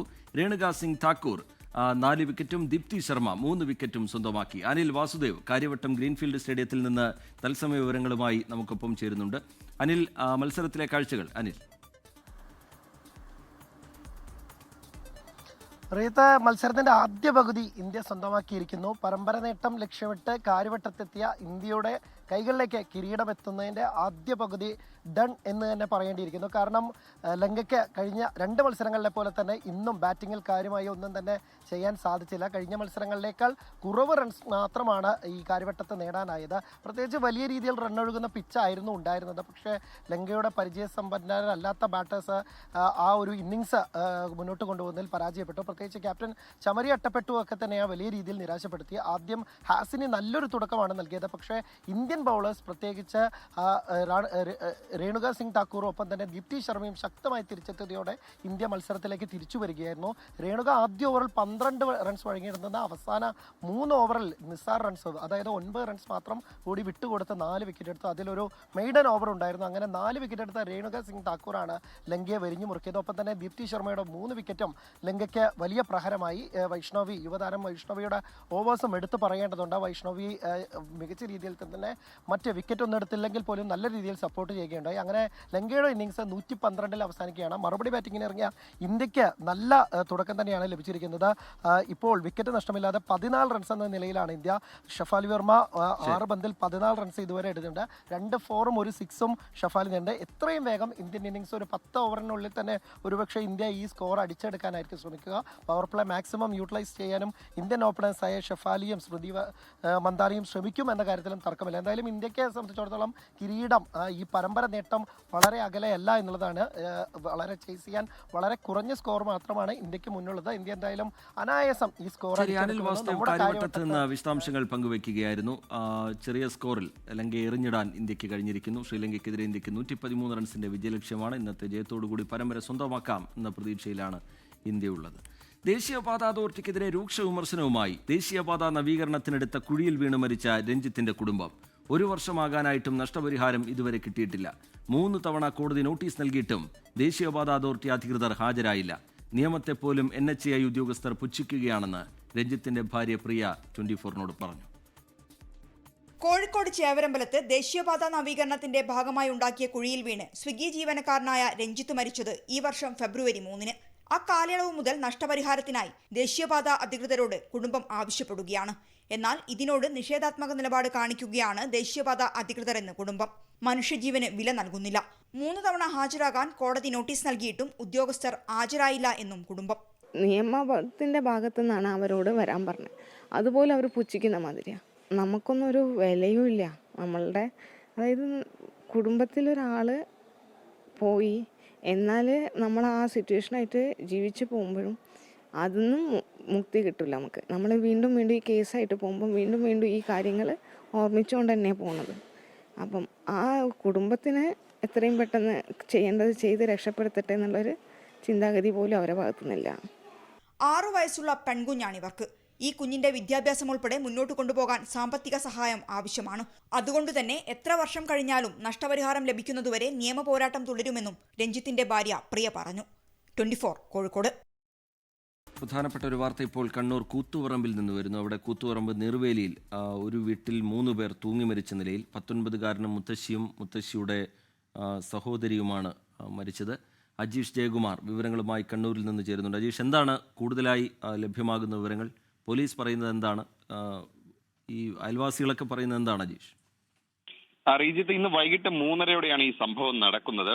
ഈ നീർവേലി സ്വദേശിയാണ് കിഷൻ. 19 വയസ്സായിരുന്നു. കിഷൻ ഇടയ്ക്ക് ഈ മുത്തശ്ശിയുടെ വീട്ടിൽ താമസിക്കാൻ പോകാറുണ്ടായിരുന്നു. അങ്ങനെ ഇന്നും ആ പതിവ് പോലെ പോയതാണ്. ഇന്ന് പോയതിനു ശേഷം ആദ്യം കിഷനാണ് ആത്മഹത്യക്ക് ശ്രമിച്ചത്. ഇത് കണ്ട് വീട്ടുകാരും അയൽവാസികളും ചേർന്ന് കിഷനെ ആശുപത്രിയിലേക്ക് കൊണ്ടുപോയി. പോകുന്ന വഴിയിൽ കിഷന് ജീവൻ നഷ്ടമായി. വിവരം അറിഞ്ഞതിനെ തുടർന്നാണ് മുത്തശ്ശിയും ഒപ്പം തന്നെ മുത്തശ്ശിയുടെ അനുജത്തിയും ആത്മഹത്യ ചെയ്തത്. അത് പിന്നീട് ആണ് ഇവർ 2 പേരും ആത്മഹത്യ ചെയ്തതായി കണ്ടത്. എന്തായാലും ഈ ആത്മഹത്യയുടെ കാരണം എന്താണെന്ന് വ്യക്തമല്ല. 2 വർഷം മുമ്പ് ഈ കിഷനെതിരെ ഒരു പോക്സോ കേസ് പോലീസ് എടുത്തിട്ടുണ്ടായിരുന്നു. ആ പോക്സോ കേസിൽ പ്രതിയായിരുന്നു. എന്നാലും കിഷന്റെ ആത്മഹത്യയിൽ മനംനൊന്താണ് മുത്തശ്ശിയുടെ അനുജത്തിയായ റോജയും വീട്ടിനകത്ത് തൂങ്ങി മരിച്ചത്. എന്തായാലും പോലീസ് നിലവിൽ കേസെടുത്തിട്ടുണ്ട്. എന്താണ് മരണ കാരണമെന്ന് അന്വേഷിക്കുകയാണ്. ശരി, അജീഷ് ജയകുമാർ കണ്ണൂരിൽ നിന്ന് വിവരങ്ങൾ പങ്കുവയ്ക്കുകയായിരുന്നു. ഒരു കുടുംബത്തിലെ 3 പേർ ആത്മഹത്യ ചെയ്തു. നോക്കാം ഇനി ന്യൂസ് എക്സ്പ്രസ്.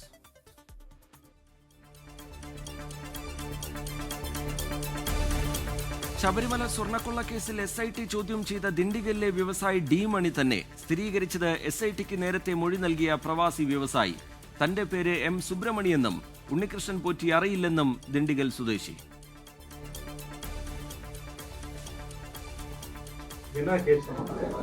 எந்த கேஸும் சொல்லவே இல்லை. உங்கள் மேலே ஒரு கமெண்ட் ஆயிருக்கு. அவங்க சொல்லி அந்த கமெண்ட்லாம் CBICID கோர்ட்லேருந்து வந்திருக்கு சொன்னாங்க. அதுக்கு கேட்குற பிரச்சனை எல்லாமே நான் பார்த்துருக்கேன். அவங்க எதுக்கு வந்தால் இன்னும் புரியவே இல்லை. டி மணின்னு கேட்டாங்க. இல்லைங்க நான் MS பண்ணி MS ஃபுல் நேம் சுப்பிரமணியன் சொன்னேன். அதுக்கப்புறம் வந்துட்டு எல்லாமே தாங்க பார்த்தா அப்புறம் யார் தெரிஞ்சுட்டு அவங்க எல்லாருமா வந்துட்டாங்க. ஒன்றும் இது இல்லை. ദിണ്ടിഗൽ സ്വദേശിയായ വ്യവസായിയെ കൂടുതൽ ചോദ്യം ചെയ്യാൻ നോട്ടീസ് നൽകി വിളിച്ചു വരുത്തും.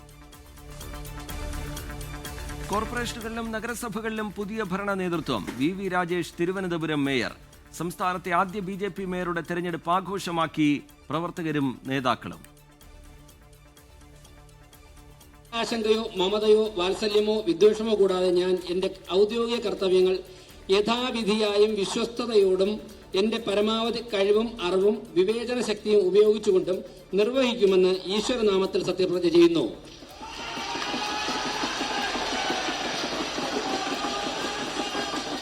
കൊല്ലത്ത് AK ഹഫീസും കൊച്ചിയിൽ VK മിനിമോളും കോഴിക്കോട്ട് O സദാശിവനും മേയർമാരായി ചുമതലയേറ്റു. തൃശൂരിൽ ഡോക്ടർ നിജി ജസ്റ്റിനും കണ്ണൂരിൽ P ഇന്ദിരയും മേയർമാർ. മേയർ പദവിയെ ചൊല്ലി തൃശൂർ കോൺഗ്രസിൽ പൊട്ടിത്തെറി. നേതൃത്വത്തിനെതിരെ കോഴ ആരോപണവുമായി മുതിർന്ന കൗൺസിലർ ലാലി ജെയിംസ്. എനിക്ക് വിശ്വസിക്കാവുന്ന പല കേന്ദ്രങ്ങളിൽ നിന്നും എന്നെ വിളിച്ചറിയിച്ചതാണ് പൈസയുടെ ഇടപാട് നടക്കുന്നു, ആർക്കൊക്കെ കൊടുക്കണ്ടേ, എവിടേക്കാണ് കൊടുക്കണ്ടേ എന്നുള്ളത് ഭർത്താവ് തന്നെ പല ആളുകളോടും ചോദിക്കുന്നു എന്നുള്ള വാർത്ത അപ്പം എന്നെ അറിയിച്ചിരുന്നു ആളുകൾ.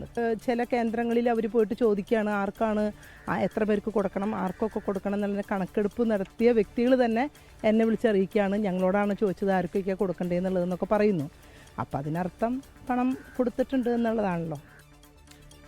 പ്രവർത്തന പരിചയമില്ലെന്ന ലാലി ജെയിംസിന്റെ ആരോപണം തള്ളി മേയർ ഡോക്ടർ നിജി ജസ്റ്റിൻ.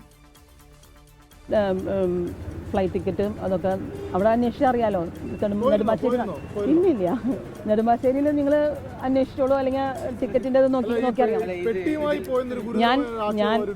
ഞാൻ അതിന് പ്രതികരിക്കാൻ പറ്റിയ സമയമല്ല. ഇന്ന് നമുക്ക് നല്ലൊരു ദിവസമാണ്. ലാലി ജെയിംസിനെതിരെ പാർട്ടി നടപടിക്ക് സാധ്യത. തിരുവനന്തപുരത്തെ തർക്കത്തിന് പിന്നാലെ R ശ്രീലേഖയെ വീട്ടിലെത്തിക്കണ്ട് VV Rajesh. Kochi മേയറായി VK Minimol ചുമതലയേൽക്കുന്ന ചടങ്ങിൽ പങ്കെടുക്കാതെ ദീപ്തി മേരി വർഗീസ്. ദിയ പുളിക്കക്കണ്ടം പാലാ നഗരസഭാ അധ്യക്ഷ. രാജ്യത്തെ ഏറ്റവും പ്രായം കുറഞ്ഞ മുനിസിപ്പൽ ചെയർപേഴ്സൺ.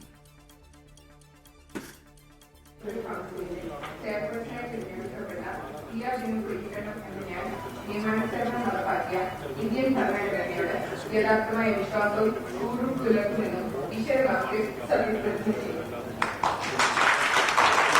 ഡെപ്യൂട്ടി ചെയർപേഴ്സൺ തെരഞ്ഞെടുപ്പ് കഴിഞ്ഞതിന് പിന്നാലെ പാലാ നഗരസഭയിൽ വാക്കേറ്റം. പ്രതിപക്ഷം ഇറങ്ങിപ്പോയി. കൊല്ലത്ത് ഡെപ്യൂട്ടി മേയർ തെരഞ്ഞെടുപ്പിൽ കോൺഗ്രസ് അംഗത്തിന്റെ വോട്ട് കിട്ടിയത് BJPക്ക്. ശബരിമലയിൽ മണ്ഡലപൂജ നാളെ. തങ്കയങ്കി ചാർത്തി അയ്യപ്പന് ദീപാരാധന. മണ്ഡലപൂജ കണക്കിലെടുത്ത് സന്നിധാനത്ത് കർശന നിയന്ത്രണം. ബംഗ്ലാദേശിൽ ന്യൂനപക്ഷങ്ങൾക്ക് നേരെയുണ്ടായ ആക്രമണങ്ങളിൽ ആശങ്കയറിയിച്ച് വിദേശകാര്യ മന്ത്രാലയം. പ്രതികരണം 2 ഹിന്ദു യുവാക്കൾ കൊല്ലപ്പെട്ടതിന് പിന്നാലെ. സ്ഥിതിഗതികൾ നിരീക്ഷിക്കുന്നുവെന്ന് ഇന്ത്യ.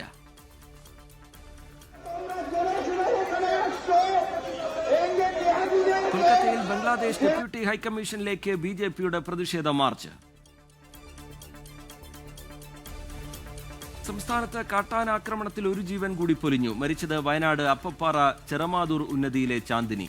വയോധികയുടെ മൃതദേഹം കണ്ടെത്തിയത് തിരുനെല്ലി ഫോറസ്റ്റ് സ്റ്റേഷൻ പരിധിയിൽ. കൂടുവെച്ച് പിടിച്ചു എന്നുള്ളത് കൊണ്ട് മാത്രം ആശങ്ക അകലുന്നില്ല. പകരം ഒന്നിലധികം കടുവകളുടെ സാന്നിധ്യം ഇവിടെ ഉണ്ടെന്ന് ഫോറസ്റ്റുകാർ തന്നെ സ്ഥിരീകരിക്കുന്ന ഒരു സാഹചര്യമാണുള്ളത്. WWL48 എന്ന് പറയുന്ന നരഭോജി കടുവയെ വനംവകുപ്പ് ഉദ്യോഗസ്ഥർ ഇന്നലെ രാത്രി പുലർച്ചെ 1:30 പിടികൂടിയിട്ടുണ്ട്. കടുവ കൂട്ടിലായിട്ടുണ്ട്. ഇപ്പോൾ കടുവയുള്ളത് കുപ്പ്യാടിയിലെ ഹോസ്പേസിലാണുള്ളത്. വയനാട് ദേവർഗദ്ദ ഉന്നതിയിലെ മാറിനെ ആക്രമിച്ചു കൊന്ന കടുവ വനംവകുപ്പ് സ്ഥാപിച്ച കൂട്ടിൽ കുടുങ്ങി. കുപ്പാടിയിലെ സംരക്ഷണ കേന്ദ്രത്തിലേക്ക് മാറ്റി. ക്രിസ്മസിന് ബെവ്കോയിൽ റെക്കോർഡ് മദ്യവിൽപ്പന. ക്രിസ്മസ് നാളിൽ വിറ്റുപോയത് 333 കോടിയുടെ മദ്യം. വിൽപ്പനയിൽ കഴിഞ്ഞ വർഷത്തേക്കാൾ 19% വർധന. 4 ദിവസം കൊണ്ട് കേരളത്തിൽ വിറ്റഴിച്ചത് 791 കോടിയുടെ മദ്യം. സംസ്ഥാനത്ത് വിവിധയിടങ്ങളിലുണ്ടായ വാഹനാപകടങ്ങളിൽ 2 മരണം. ഒറ്റപ്പാലം കണ്ണിയമ്പുറത്ത് കാറും ബൈക്കും കൂട്ടിയിടിച്ച് ബൈക്ക് യാത്രക്കാരൻ മരിച്ചു. പന്തളം കുളനട MC റോഡിൽ ബൈക്കുകൾ കൂട്ടിയിടിച്ച് യുവാവിന് ദാരുണാന്ത്യം. കോഴിക്കോട് തിരുവങ്ങൂരിലും പത്തനംതിട്ട ചെങ്ങറയിലും അയ്യപ്പ ഭക്തർ സഞ്ചരിച്ച വാഹനം അപകടത്തിൽപ്പെട്ടു. ചരിത്രത്തിലാദ്യമായി എറണാകുളം തൃപ്പൂണിത്തുറ നഗരസഭയുടെ ഭരണതലപ്പത്ത് BJP. 21 വോട്ട് നേടിയ അഡ്വക്കേറ്റ് PL ബാബു ചെയർമാൻ. LDFന്റെ 2 വോട്ടുകൾ അസാധുവായി. Radhika Varma vice chairperson. ദേശീയപാത അതോറിറ്റിക്കെതിരെ രൂക്ഷ വിമർശനവുമായി ദേശീയപാത നവീകരണത്തിനെടുത്ത കുഴിയിൽ വീണ് മരിച്ച രഞ്ജിത്തിന്റെ കുടുംബം. 1 വർഷമായിട്ടും നഷ്ടപരിഹാരം ഇതുവരെ കിട്ടിയില്ല. 3 തവണ കോടതി നോട്ടീസ് നൽകിയിട്ടും ദേശീയപാത അതോറിറ്റി അധികൃതർ ഹാജരായില്ല. അവരോട് വരാൻ പറഞ്ഞു. അതുപോലെ അവർ പുച്ഛിക്കുന്ന മാതിരിയാണ്. നമുക്കൊന്നും ഒരു വിലയും ഇല്ല. നമ്മളുടെ അതായത് കുടുംബത്തിലൊരാൾ പോയി എന്നാൽ നമ്മൾ ആ സിറ്റുവേഷനായിട്ട് ജീവിച്ച് പോകുമ്പോഴും അതൊന്നും മുക്തി കിട്ടില്ല നമുക്ക്. നമ്മൾ വീണ്ടും വീണ്ടും ഈ കേസായിട്ട് പോകുമ്പം വീണ്ടും വീണ്ടും ഈ കാര്യങ്ങൾ ഓർമ്മിച്ചുകൊണ്ട് തന്നെ പോണത്. അപ്പം ആ കുടുംബത്തിന് എത്രയും പെട്ടെന്ന് ചെയ്യേണ്ടത് ചെയ്ത് രക്ഷപ്പെടുത്തട്ടെ എന്നുള്ളൊരു ചിന്താഗതി പോലും അവരെ ഭാഗത്തുനിന്നില്ല. നിയമത്തെ പോലും NHAI ഉദ്യോഗസ്ഥർ വെല്ലുവിളിക്കുകയാണെന്ന് രഞ്ജിത്തിന്റെ ഭാര്യ പ്രിയ 24നോട്. കർണാടകയിലെ മൈസൂരുവിൽ ഹീലിയം ബലൂൺ നിറയ്ക്കുന്നതിനിടെ സിലിണ്ടർ പൊട്ടിത്തെറിച്ച് ഒരാൾക്ക് ദാരുണാന്ത്യം. അപകടമുണ്ടായത് മൈസൂരു പാലസിന് മുന്നിൽ. മരിച്ചത് ഉത്തർപ്രദേശ് സ്വദേശി സലീം. സ്ഥലത്ത് പരിശോധനയുമായി NIA. അയ്യപ്പന്റെ സ്വർണം കൊള്ളയടിച്ചത് സർക്കാരെന്ന് പ്രതിപക്ഷ നേതാവ്. പറഞ്ഞു മുഖ്യമന്ത്രി സ്വർണ്ണക്കൊള്ളയിലെ പ്രതികളെ സംരക്ഷിക്കുന്നു. അതിപ്പോഴും സംരക്ഷിക്കുമല്ലേ? മുഖ്യമന്ത്രിയുടെ ഓഫീസിൽ നിന്ന് അനാവശ്യമായ സമ്മർദ്ദം SITയുടെ മീതെ ഉണ്ടാകുന്നു എന്ന് പറഞ്ഞു. മുഖ്യമന്ത്രി സ്വർണ്ണക്കൊള്ള കേസിൽ പ്രതിയാണെന്ന് ഞങ്ങൾ ആരെങ്കിലും ആരോപണം ഉന്നയിച്ചു? സോണിയാഗാന്ധിക്കൊപ്പം ഉണ്ണികൃഷ്ണൻ പോറ്റി നിൽക്കുന്ന ചിത്രമുയർത്തി മുഖ്യമന്ത്രി ഉന്നയിച്ചത് വില കുറഞ്ഞ ആരോപണമെന്ന് VD സതീശൻ. ഉണ്ടാക്കിയിട്ടുള്ള ഒരു ഫോട്ടോയാണ് അത്. കേരളത്തിലെ ബഹുമാനപ്പെട്ട മുഖ്യമന്ത്രിയെ തന്നെ അതിൽ ഉൾപ്പെടുത്തിക്കൊണ്ട് തയ്യാറാക്കിയെന്ന് പറയുന്നത് അങ്ങേയറ്റം പ്രതിഷേധാർഹമാണ്. ഇത്തരത്തിലുള്ള നിരവധി വ്യാജ ആക്ഷേപങ്ങളും ആരോപണങ്ങളും അതുപോലെ സാങ്കേതിക വിദ്യ ഉപയോഗിച്ചുകൊണ്ടുള്ള ഫോട്ടോകളും ഒക്കെ തന്നെ അതിനെയൊക്കെ നേരിട്ടുകൊണ്ടും വെല്ലുവിളിച്ചുകൊണ്ടും ആണ് കേരളത്തിലെ മുഖ്യമന്ത്രിയുടെ രാഷ്ട്രീയ പ്രവർത്തനം മുന്നോട്ട് പോകുന്നത്. അദ്ദേഹത്തിനെ ബാധിക്കുന്ന പ്രശ്നമേ അല്ല. ഉണ്ണികൃഷ്ണൻ പോറ്റി മുഖ്യമന്ത്രിക്കൊപ്പം നിൽക്കുന്ന ഫോട്ടോ AI നിർമ്മിതമെന്ന് മന്ത്രി V ശിവൻകുട്ടി.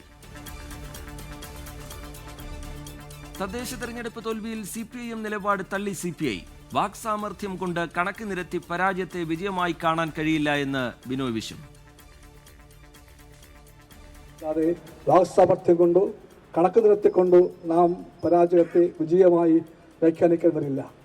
പക്ഷേ നമുക്കെല്ലാവർക്കും തീർച്ചയായിട്ടും അറിയാം, ജനങ്ങൾ നമ്മോട് പറയുന്നു ചില തിരുത്തലുകൾ വേണമെന്ന്. ആ തിരുത്തലിന് വേണ്ടി കമ്മ്യൂണിസ്റ്റ് പാർട്ടി സജ്ജമാകും. LDFനോട് കമ്മ്യൂണിസ്റ്റ് പാർട്ടി സജ്ജമാകാൻ വേണ്ടി ആവശ്യപ്പെടും. അങ്ങനെ പാളിച്ചകൾ തിരുത്തി കുറവുകൾ നികത്തി എല്ലാ പഴുതമടച്ചുകൊണ്ട് LDF മുന്നോട്ട് പോകും. ഇന്ത്യൻ കമ്മ്യൂണിസ്റ്റ് പാർട്ടി രൂപീകരിച്ചിട്ട് ഇന്നേക്ക് 100 വർഷം. കമ്മ്യൂണിസ്റ്റ് പാർട്ടികളുടെ പുനരേകീകരണം കാലത്തിന്റെ അനിവാര്യതയെന്ന് CPI ജനറൽ സെക്രട്ടറി D രാജ. തിരുവനന്തപുരം കാട്ടാക്കടയിലെ സ്വർണ്ണക്കവർച്ച അന്വേഷിക്കാൻ പ്രത്യേക സംഘം. അന്വേഷണത്തിന് കാട്ടാക്കട CI നേതൃത്വം നൽകും. അടുത്ത കാലത്ത് ജയിലിൽ നിന്നിറങ്ങിയ മോഷണക്കേസ് പ്രതികൾ ഉൾപ്പെട്ടിട്ടുണ്ടോ എന്ന് പരിശോധിക്കും. ക്രിസ്മസ് ആഘോഷത്തിന് പള്ളിയിൽ പോയ സമയത്ത് 70 പവനോളം സ്വർണം മോഷണം പോയി എന്ന് വീട്ടുടമയുടെ പരാതി. ഇടുക്കിയിലെ സർക്കാർ മെഡിക്കൽ കോളേജ് ആശുപത്രിക്കെതിരെ വീണ്ടും പരാതി. ഗർഭിണിയായ ആദിവാസി യുവതിക്ക് സ്കാനിംഗ് നിഷേധിച്ചു എന്ന ആരോപണം. പരാതിയുമായി രംഗത്തെത്തിയത് പാറമേവ കൊലുമ്പൻ ഉന്നതിയിലെ അപർണ ബിനു. കൊലുമ്പം കോളേജിന് ആദിവാസി വിഭാഗത്തിൽപ്പെട്ട എൻ്റെ മോള് ആദിവാസി വിഭാഗത്തിൽപ്പെട്ട ആൾക്ക് ഇങ്ങനെ ചികിത്സ നിഷേധിക്കുകയാണെങ്കിൽ പിന്നെ മറ്റുള്ളവരുടെ കാര്യം പറയേണ്ട ആവശ്യമില്ലല്ലോ. അത് കഴിഞ്ഞ് ഞാനിവിടെ ഫൈറ്റ് ചെയ്തതിന് ശേഷം അവർ പറഞ്ഞു 5ാമത്തെ സ്കാനിങ് ഇല്ല എന്ന് പറഞ്ഞിട്ട് ചെയ്തു തരാം എന്ന് അവർ ഇപ്പോൾ പറയുന്നു. അപ്പോൾ ഇതുപോലെ കാശും ഇല്ല ഒന്നുമില്ലാതെ വരുന്ന എത്രയോ മനുഷ്യരെയാണ് ഇവർ ബുദ്ധിമുട്ടിക്കുന്നത്. ആവശ്യത്തിന് റേഡിയോളജിസ്റ്റുകൾ ഇല്ലാത്തതാണ് പ്രതിസന്ധിക്ക് കാരണമെന്ന് മെഡിക്കൽ കോളേജ് സൂപ്രണ്ട്. തൊഴിലാളിയെ മർദ്ദിച്ച് കോഴിക്കോട് ബേപ്പൂർ ഹാർബറിൽ നിന്ന് മീൻപിടുത്ത ബോട്ട് തട്ടിയെടുത്തുവെന്ന് പരാതി. ബോട്ട് ബേപ്പൂർ സ്വദേശി ഷമീമിന്റേത്. തമിഴ്നാട്ടിലെ തേങ്ങാപ്പട്ടണം ഹാർബറിൽ ബോട്ട് എത്തിച്ചുവെന്ന് കോസ്റ്റൽ പോലീസിന് വിവരം ലഭിച്ചു. അന്വേഷണം ഊർജിതം. രാജ്യത്ത് ക്രിസ്മസ് ആഘോഷങ്ങൾക്ക് നേരെയുണ്ടായ ആക്രമണങ്ങളുടെ കൂടുതൽ വിവരങ്ങൾ പുറത്ത്. രാജസ്ഥാൻ നഗൌറിലെ സെന്റ് സേവിയേഴ്സ് സ്കൂൾ ഡയറക്ടറെയും വനിതാ ജീവനക്കാരെയും മർദ്ദിച്ചു. പിന്നിൽ ബജ്രംഗ് ദൾ എന്ന് പരാതി. അസമിലെ നെൽബാഡിയിൽ സെന്റ് മേരീസ് സ്കൂളിന് നേരെ വിശ്വ ഹിന്ദു പരിഷത്ത് പ്രവർത്തകരുടെ ആക്രമണം. 4 പേർ അറസ്റ്റിൽ. വടക്ക് പടിഞ്ഞാറൻ നൈജീരിയയിലെ ഇസ്ലാമിക് സ്റ്റേറ്റ് താവളങ്ങൾക്ക് നേരെ അമേരിക്കൻ വ്യോമാക്രമണം. നിരപരാധികളായ ക്രൈസ്തവരെ ആക്രമിച്ചതിനുള്ള തിരിച്ചടിയെന്ന് American president Donald Trump. Nigerian ഭരണകൂടത്തിന്റെ അഭ്യർത്ഥനയെ തുടർന്നാണ് ആക്രമണമെന്ന് US സൈന്യം. ഉത്തർപ്രദേശിലെ ഉന്നാവ് ലൈംഗിക പീഡന കേസിൽ പ്രതിയായ മുൻ BJP MLA കുൽദീപ് സിംഗ് സെൻഗറിന്റെ ശിക്ഷ മരവിപ്പിച്ച വിധിക്കെതിരെ പ്രതിഷേധം ശക്തം. അതിജീവിതയ്ക്ക് എല്ലാ പിന്തുണയും നൽകുമെന്ന് CPI ദേശീയ സെക്രട്ടേറിയറ്റ് അംഗം ആനി രാജ 24നോട്. ഉന്നാവ് പെൺകുട്ടി ഡൽഹിയിൽ വരാൻ ധൈര്യപ്പെട്ടാൽ അവളെ അങ്ങനെ അങ്ങ് വിടില്ല എന്നുള്ള കാര്യം ഇത് അവർ തീരുമാനിച്ചുറപ്പിച്ചത് തന്നെയാണ്. അതിനെ എതിർക്കേണ്ടതുണ്ട്. ഞങ്ങളെല്ലാം ശക്തമായി എതിർക്കുകയാണ്. ഞങ്ങൾ ദേശീയ മഹിളാ ഫെഡറേഷൻ തീർച്ചയായിട്ടും പരിശ്രമിക്കും ആ പെൺകുട്ടി കാണുന്നതിന്, അവരോടൊപ്പം നിൽക്കുന്നതിന്. ഞങ്ങൾ അവരുടെ കേസ് വന്നപ്പോൾ മുതൽ ഞങ്ങളുടെ സംഘടന മറ്റുള്ളവരോടൊപ്പം തന്നെ നിന്നുകൊണ്ട്, ഞങ്ങളുടെ സംഘടന ഒറ്റയ്ക്കായും കൂട്ടായും ഒക്കെ തന്നെ അവർക്ക് വേണ്ടി അവരോടൊപ്പം നിന്നുകൊണ്ട് ഈ വിഷയം ഉയർത്തിയിട്ടുള്ളതാണ്. വിധിക്കെതിരെ പ്രതിഷേധവുമായി വിവിധ വനിതാ സംഘടനകൾ. ന്യൂസ് എക്സ്പ്രസ് പൂർത്തിയാവുകയാണ്. ഇനി മറ്റു ചില റിപ്പോർട്ടുകളിലേക്ക് കൂടിയാണ്. ബംഗ്ലാദേശിൽ ന്യൂനപക്ഷങ്ങൾക്ക് നേരെയുണ്ടായ ആക്രമണങ്ങളിൽ ആശങ്ക അറിയിച്ച് വിദേശകാര്യ മന്ത്രാലയം. 2 ഹിന്ദു യുവാക്കൾ കൊല്ലപ്പെട്ടതിന് പിന്നാലെയാണ് പ്രതികരണം. സ്ഥിതിഗതികൾ നിരീക്ഷിക്കുന്നുണ്ടെന്നും വിദേശകാര്യ മന്ത്രാലയം വ്യക്തമാക്കി. ബംഗ്ലാദേശിൽ ന്യൂനപക്ഷങ്ങൾക്ക് നേരെയുണ്ടാകുന്ന ആക്രമണങ്ങൾ തള്ളിക്കളയാനാകില്ല എന്നും സ്ഥിതിഗതികൾ സൂക്ഷ്മമായി നിരീക്ഷിക്കുന്നുണ്ടെന്നും വിദേശകാര്യ മന്ത്രാലയം. പ്രതികളെ നിയമത്തിന് മുന്നിൽ കൊണ്ടുവരുമെന്നാണ് പ്രതീക്ഷയെന്നും വിദേശകാര്യ മന്ത്രാലയ വക്താവ് രൺധീർ ജയ്സ്വാൾ പറഞ്ഞു. സംഘർഷങ്ങൾക്ക് പിന്നാലെ ബംഗ്ലാദേശിൽ കഴിഞ്ഞ ദിവസം ന്യൂനപക്ഷ വിഭാഗത്തിലെ അമൃത് മണ്ഡലിനെ ആൾക്കൂട്ടം മർദ്ദിച്ച് കൊലപ്പെടുത്തി. ദീപു ചന്ദ്രദാസിന്റെ ദാരുണമായ കൊലപാതകത്തിന് പിന്നാലെയായിരുന്നു വീണ്ടും ന്യൂനപക്ഷ വിഭാഗത്തിനെതിരെ ആക്രമണമുണ്ടായത്. എന്നാൽ അമൃത് മണ്ഡൽ പണം കൊള്ളയടിക്കാൻ ശ്രമിച്ചതിന് പിന്നാലെയാണ് ആക്രമണമെന്നാണ് ബംഗ്ലാദേശ് ഭരണകൂടത്തിന്റെ വിശദീകരണം. ന്യൂനപക്ഷങ്ങൾക്ക് നേരെയുണ്ടാകുന്ന ആക്രമണങ്ങളിൽ പ്രതിഷേധിച്ച് കൊൽക്കത്തയിൽ BJP നേതാവ് സുവേന്ദു അധികാരിയുടെ നേതൃത്വത്തിൽ ബംഗ്ലാദേശ് ഡെപ്യൂട്ടി ഹൈക്കമ്മീഷനിലേക്ക് പ്രതിഷേധ മാർച്ച് നടത്തി. ബംഗ്ലാദേശിൽ ന്യൂനപക്ഷങ്ങളെ ലക്ഷ്യം വെച്ചുള്ള ആക്രമണങ്ങളെ മുൻ പ്രധാനമന്ത്രി ഷെയ്ഖ് ഹസീന അപലപിച്ചു. ജനങ്ങൾ ഐക്യത്തോടെ മുന്നോട്ടു പോകണമെന്ന് മുൻ പ്രധാനമന്ത്രി ഖാലിദ സിംഗയുടെ മകനും നാഷണലിസ്റ്റ് പാർട്ടി ആക്ടിംഗ് ചെയർമാനുമായ താരിഖ് റഹ്മാനും പറഞ്ഞു. 24 ഡൽഹി. ക്രിസ്മസ് ആഘോഷങ്ങൾക്കിടെ ഉത്തരേന്ത്യയിൽ ആക്രമണം തുടരുകയാണ്. രാജസ്ഥാനിലെ നഗൌറിലെ സെന്റ് സേവിയേഴ്സ് സ്കൂൾ ഡയറക്ടറെയും വനിതാ ജീവനക്കാരെയും ബജ്രംഗ് ദൾ പ്രവർത്തകർ മർദ്ദിച്ചു എന്നാണ് പരാതി. അസമിലെ നെൽബാഡിയിൽ സെന്റ് മേരീസ് സ്കൂളിന് നേരെ വിശ്വ ഹിന്ദു പരിഷത്ത് പ്രവർത്തകർ ആക്രമണം നടത്തി. ക്രൈസ്തവർക്കെതിരായ അതിക്രമങ്ങളിൽ ആശങ്കയറിയിച്ച് യുണൈറ്റഡ് ക്രിസ്ത്യൻ ഫോറം പ്രധാനമന്ത്രിക്ക് കത്ത് നൽകി. രാജ്യത്ത് ക്രിസ്മസ് ആഘോഷങ്ങൾക്ക് നേരെയുണ്ടായ ആക്രമണങ്ങളുടെ കൂടുതൽ വിവരങ്ങളാണ് പുറത്തുവരുന്നത്. രാജസ്ഥാനിലെ നഗൌറിലെ സെന്റ് സേവിയേഴ്സ് സ്കൂളിൽ 400ഓളം കുട്ടികൾ പങ്കെടുത്ത ആഘോഷ പരിപാടിക്കിടെയാണ് ആക്രമണമുണ്ടായത്. വിദ്യാർത്ഥികളുടെ മുന്നിൽ വെച്ച് സ്കൂൾ ഡയറക്ടറെയും വനിതാ ജീവനക്കാരെയും മർദ്ദിച്ചു. സ്കൂൾ ഉപകരണങ്ങൾ അടിച്ചു തകർത്തു. 3 അക്രമികളെ ക്ലാസ് മുറിയിൽ പൂട്ടിയിട്ട് സ്കൂൾ ജീവനക്കാർ പോലീസിന് കൈമാറി. അസമിലെ നൽബാഡി സെന്റ് മേരീസ് ഇംഗ്ലീഷ് സ്കൂളിന് നേരെയാണ് ആക്രമണമുണ്ടായത്. സ്കൂളിൽ ക്രിസ്മസ് ആഘോഷത്തിനായി സ്ഥാപിച്ച അലങ്കാര വസ്തുക്കൾ അക്രമികൾ അടിച്ചു തകർത്തു. സമീപത്ത് ക്രിസ്മസ് അലങ്കാര വസ്തുക്കൾ വിൽക്കുന്ന കടയിലും ആക്രമണമുണ്ടായി. കടയിലെ അലങ്കാര വസ്തുക്കൾക്ക് അക്രമികൾ തീയിട്ടു. സംഭവത്തിൽ 4 ബജ്രംഗ് ദൾ VHP പ്രവർത്തകരെ അറസ്റ്റ് ചെയ്തു. 24 ഡൽഹി. പയ്യന്നൂരിലെ CPIM നേതാവിന് പരോൾ. പോലീസിനെ ബോംബെറിഞ്ഞ കേസിൽ ശിക്ഷിക്കപ്പെട്ട VK നിഷാദിനാണ് പരോൾ അനുവദിച്ചത്. കഴിഞ്ഞ മാസമാണ് ഇയാളെ 20 വർഷത്തേക്ക് കോടതി ശിക്ഷിച്ചത്. അജീഷ് ജയകുമാർ വിവരങ്ങളുമായി കണ്ണൂരിൽ നിന്ന് ചേരുന്നുണ്ട്. അജീഷ്, പയ്യന്നൂർ നഗരസഭയിലേക്ക് മത്സരിച്ച് ജയിച്ചയാളാണ് ഈ നിഷാദ്. 1 മാസം കൊണ്ടെങ്ങനെ പരോൾ സാധ്യമാകുന്നു? അജീഷ് ജയകുമാർ. എന്തായാലും ഇപ്പൊ നിലവിൽ അറിയുന്നത് അച്ഛന് അസുഖമായതിനാൽ പരോൾ അനുവദിച്ചു എന്നതിന്റെ അപേക്ഷ പരിഗണിച്ച് ജയിൽ അധികൃതർ പരോൾ അനുവദിച്ചു എന്നാണ് മനസ്സിലാക്കാൻ സാധിക്കുന്നത്. 6 ദിവസത്തേക്കാണ് പരോൾ അനുവദിച്ചിരിക്കുന്നത്. റീത്ത് പറഞ്ഞതുപോലെ തന്നെ പയ്യന്നൂർ നഗരസഭയിൽ ജയിലിൽ കിടക്കുമ്പോഴാണ് ഈ നിഷാദ് മത്സരിക്കുന്നത്. അതിനുശേഷം ജയിച്ച് കൗൺസിലർ ആവുകയും ചെയ്തു. ഇതിനിടയിലാണ് കോടതി ഈ മത്സരിക്കാൻ തീരുമാനിച്ചപ്പോഴാണ് കോടതി 20 വർഷത്തേക്ക് നേരത്തെ പോലീസിനെ ബോംബെറിഞ്ഞ കേസിലാണ് ശിക്ഷിച്ചത്. എന്തായാലും ഈ കേസിലെ പ്രതിയായിട്ടുള്ള കുറ്റവാളിയായിട്ടുള്ള നിഷാദിനാണ് ഇപ്പോൾ ജയിൽ അധികൃതർ 6 ദിവസത്തെ പരോൾ അനുവദിച്ചിരിക്കുന്നത്. അച്ഛന് അസുഖമായതിനാലാണ് അതിന്റെ അപേക്ഷ പരിഗണിച്ചാണ് പരോൾ അനുവദിച്ചത് എന്നാണ് ജയിൽ അധികൃതർ അവരുടെ വിശദീകരണം. അജീഷ്, ഈ കേസ് പിന്നാലെ കോടതിയിൽ നിന്നുണ്ടായ ശിക്ഷ ഇതൊക്കെ ആ തെരഞ്ഞെടുപ്പ് കാലത്തും സജീവ ചർച്ചയാക്കി കോൺഗ്രസ് ഒക്കെ മുന്നോട്ട് കൊണ്ടുപോകുന്നത് നമ്മൾ കണ്ടതാണ്. ഇങ്ങനെ ഒരു മാസത്തിനിടെ ഒരു പരോൾ സാധ്യമാകുന്നു എന്നത് രാഷ്ട്രീയ വിമർശനത്തിന് കൂടി വഴിവെക്കുമല്ലോ അജീഷ്.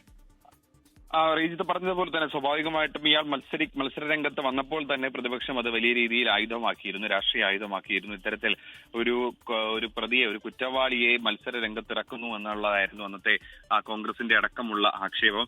പക്ഷേ CPM പിന്മാറിയില്ല.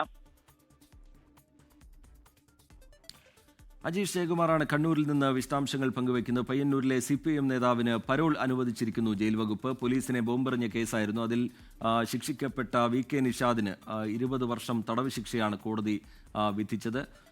ആ ശിക്ഷ അനുഭവിക്കുന്നതിനിടയിൽ തന്നെ അവിടെ തെരഞ്ഞെടുപ്പിൽ മത്സരിക്കുകയും വിജയിക്കുകയും ചെയ്തിരുന്നു VK നിഷാദ്. ഇപ്പോൾ പരോൾ അപേക്ഷ പിതാവിൻ്റെ അസുഖവിവരം ചൂണ്ടിക്കാട്ടിക്കൊണ്ടാണ് ഈ പരോൾ അപേക്ഷ നൽകിയിരുന്നത്. അത് ജയിൽ വകുപ്പ് അനുവദിക്കുകയാണ്. ഒരു മാസത്തിനിടയിൽ ശിക്ഷ വിധിച്ച് 1 മാസത്തിനിടയിൽ തന്നെ പരോൾ ലഭിക്കുന്നു എന്നതാണ് ശ്രദ്ധേയമാകുന്നത്. അജീഷ് ജയകുമാർ തുടരുന്നുണ്ട്. അജീഷ്, തുടരാം അജീഷ്.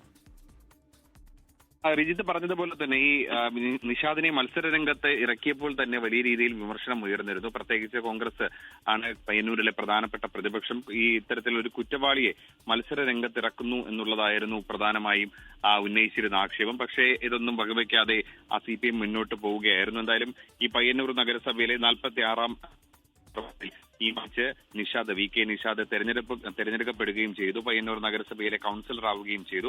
അതിനിടയിലാണ് കഴിഞ്ഞ മാസം ഈ കോടതി ഇയാളെ 20 വർഷത്തേക്ക് ശിക്ഷിച്ചത്. പോലീസിനെ ബോംബെറിഞ്ഞു എന്നുള്ളൊരു കേസിലാണ് ഈ കോടതി ശിക്ഷ വിധിച്ചത്. എന്തായാലും ഈ ശിക്ഷ വിധിച്ചതിന് ശേഷം ജയിലിലാണ്, കണ്ണൂർ സെൻട്രൽ ജയിലിലാണ് നിലവിൽ VK നിഷാദ് കഴിയുന്നത്. ഇതിനിടയിലാണ് 1 മാസത്തിനുള്ളിൽ പരോൾ ലഭിച്ചിരിക്കുന്നത്. നിലവിൽ അച്ഛന് അസുഖമായതിനാൽ പരോൾ അനുവദിക്കണം, ആശുപത്രിയിൽ പോയി അച്ഛനെ പരിചരിക്കാൻ അനുവദിക്കണമെന്നാവശ്യപ്പെട്ടുകൊണ്ട് അപേക്ഷ നൽകിയിരുന്നു. ഈ അപേക്ഷ പരിഗണിച്ചുകൊണ്ടാണ് ഇപ്പോൾ ജയിൽ അധികൃതർ 6 ദിവസത്തേക്കുള്ള പരോൾ അനുവദിച്ചിട്ടുള്ളത്. എന്തായാലും ഈ പരോൾ അനുവദിച്ചതിന് പിന്നാലെ ഉടൻ തന്നെ നിഷാദ് ഈ പുറത്തിറങ്ങും. നാളെ ഈ ഇന്ന് പയ്യന്നൂർ നഗരസഭയിലടക്കം ചെയർപേഴ്സൺ അടക്കമുള്ള ആളുകളെ തെരഞ്ഞെടുക്കുന്ന ദിവസം കൂടിയാണ്. അതിൽ വോട്ട് ചെയ്യാത്ത ഒരാൾ നിഷാദ് മാത്രമാണ്. കാരണം നിഷാദ് ജയിലിലായതുകൊണ്ടാണ്. അതിന് പിന്നാലെയാണ് ഇപ്പോൾ പരോൾ അനുവദിച്ച് ഉത്തരവ് ഇറങ്ങിയിട്ടുള്ളത്. എന്തായാലും അച്ഛന് അസുഖമായതിനാൽ അനുവദിക്കുന്നു എന്നുള്ളതാണ് ജയിൽ അധികൃതരുടെ വിശദീകരണം. എന്തായാലും എന്ത് മാനദണ്ഡത്തിന്റെ അടിസ്ഥാനത്തിലാണ് ഇത്തരത്തിലൊരു 1 മാസത്തിനോളം ഒരു കുറ്റവാളിക്ക് പരോൾ അനുവദിച്ചത് തുടങ്ങിയ കാര്യങ്ങളിൽ വ്യക്തതയില്ല. എന്തായാലും വലിയ വിമർശനം രാഷ്ട്രീയ എതിരാളികൾ ഉന്നയിക്കുന്നുണ്ട്. അത് സ്വാധീനം ഉപയോഗിച്ചാണ് ഇത്തരത്തിൽ പാർട്ടി കുറ്റവാളികൾ പുറത്തേക്ക് ഇറങ്ങുന്നത്, പരോൾ അനുവദിച്ച് പുറത്തേക്ക് ഇറങ്ങുന്നത് എന്നുള്ളൊരു ആക്ഷേപമാണ് കോൺഗ്രസ് അടക്കമുള്ള പ്രതിപക്ഷം. അജീഷ് ജയകുമാർ കണ്ണൂരിൽ നിന്ന് വിശദാംശങ്ങൾ പങ്കുവയ്ക്കുകയായിരുന്നു. വലിയ രാഷ്ട്രീയ വിമർശനങ്ങൾക്ക് വഴിവെക്കാവുന്ന ഒരു തീരുമാനമാണ് ഇപ്പോൾ ജയിൽ വകുപ്പിന്റെ ഭാഗത്തുനിന്നുണ്ടായിരിക്കുന്നത്. പോലീസിനെ ബോംബെറിഞ്ഞ കേസിൽ ശിക്ഷിക്കപ്പെട്ട 20 വർഷം തടവിന് ശിക്ഷിക്കപ്പെട്ട പ്രതി കൂടിയാണ് നിഷാദ്. പക്ഷേ തെരഞ്ഞെടുപ്പിൽ മത്സരിച്ച് വിജയിക്കുന്നതൊക്കെ നമ്മൾ കണ്ടതാണ്. ഇപ്പോൾ 6 ദിവസത്തെ പരോൾ പിതാവിന് അസുഖമാണ് എന്ന വിവരം ചൂണ്ടിക്കാട്ടിക്കൊണ്ട് നൽകിയ അപേക്ഷയിൽ 6 ദിവസത്തെ പരോളാണ് ഇപ്പോൾ ജയിൽ വകുപ്പ് നിഷാദിന് അനുവദിച്ചിരിക്കുന്നത്. അജീഷ് ജയകുമാർ കണ്ണൂരിൽ നിന്ന് വിവരങ്ങൾ പങ്കുവയ്ക്കുകയായിരുന്നു. കർണാടക ബംഗളൂരുവിലെ ഫാക്കിർ കോളനി തകർത്തതിൽ ഞെട്ടൽ രേഖപ്പെടുത്തി മുഖ്യമന്ത്രി പിണറായി വിജയൻ. മുസ്ലിം ജനത താമസിക്കുന്ന ഫാക്കിർ കോളനിയും വസീം ലേഔട്ടും ബുൾഡോസർ വെച്ച് തകർത്ത നടപടി വേദനയുളവാക്കുന്നതാണെന്ന് മുഖ്യമന്ത്രി പ്രസ്താവനയിൽ പറഞ്ഞു. ഉത്തരേന്ത്യയിൽ സംഘപരിവാർ നടപ്പാക്കുന്ന ന്യൂനപക്ഷ വിരുദ്ധ ആക്രമണോത്സുകതയുടെ മറ്റൊരു പതിപ്പാണിത്. ഉത്തരേന്ത്യൻ മോഡൽ ദക്ഷിണേന്ത്യയിലേക്ക് ചുവടുവെക്കുമ്പോൾ കാർമ്മികത്വം കർണാടക ഭരിക്കുന്ന കോൺഗ്രസിനാണെന്ന് മുഖ്യമന്ത്രി ആരോപിച്ചു. വയനാട് പനവല്ലി അപ്പപ്പാറയിൽ കാട്ടാനാക്രമണത്തിൽ വയോധിക കൊല്ലപ്പെട്ടു. ചെറുമാതൂർ ഉന്നതിയിലെ ചാന്ദിനിയാണ് മരിച്ചത്. വനഭാഗത്ത് നിന്നാണ് മൃതദേഹം കണ്ടെത്തിയത്. പനവല്ലി അപ്പപ്പാറ റോഡിനോട് ചേർന്നുള്ള വനത്തിൽ നിന്നാണ് മൃതദേഹം ലഭിച്ചത്. വനംവകുപ്പ് വാച്ചർമാരാണ് മൃതദേഹം കണ്ടത്. മാനസികാസ്വാസ്ഥ്യമുള്ള ചാന്ദിനി രാത്രി കാട്ടിലേക്ക് ഇറങ്ങിപ്പോയതായാണ് സംശയിക്കുന്നത്. മൃതദേഹം മാനന്തവാടി മെഡിക്കൽ കോളേജിലേക്ക് മാറ്റി.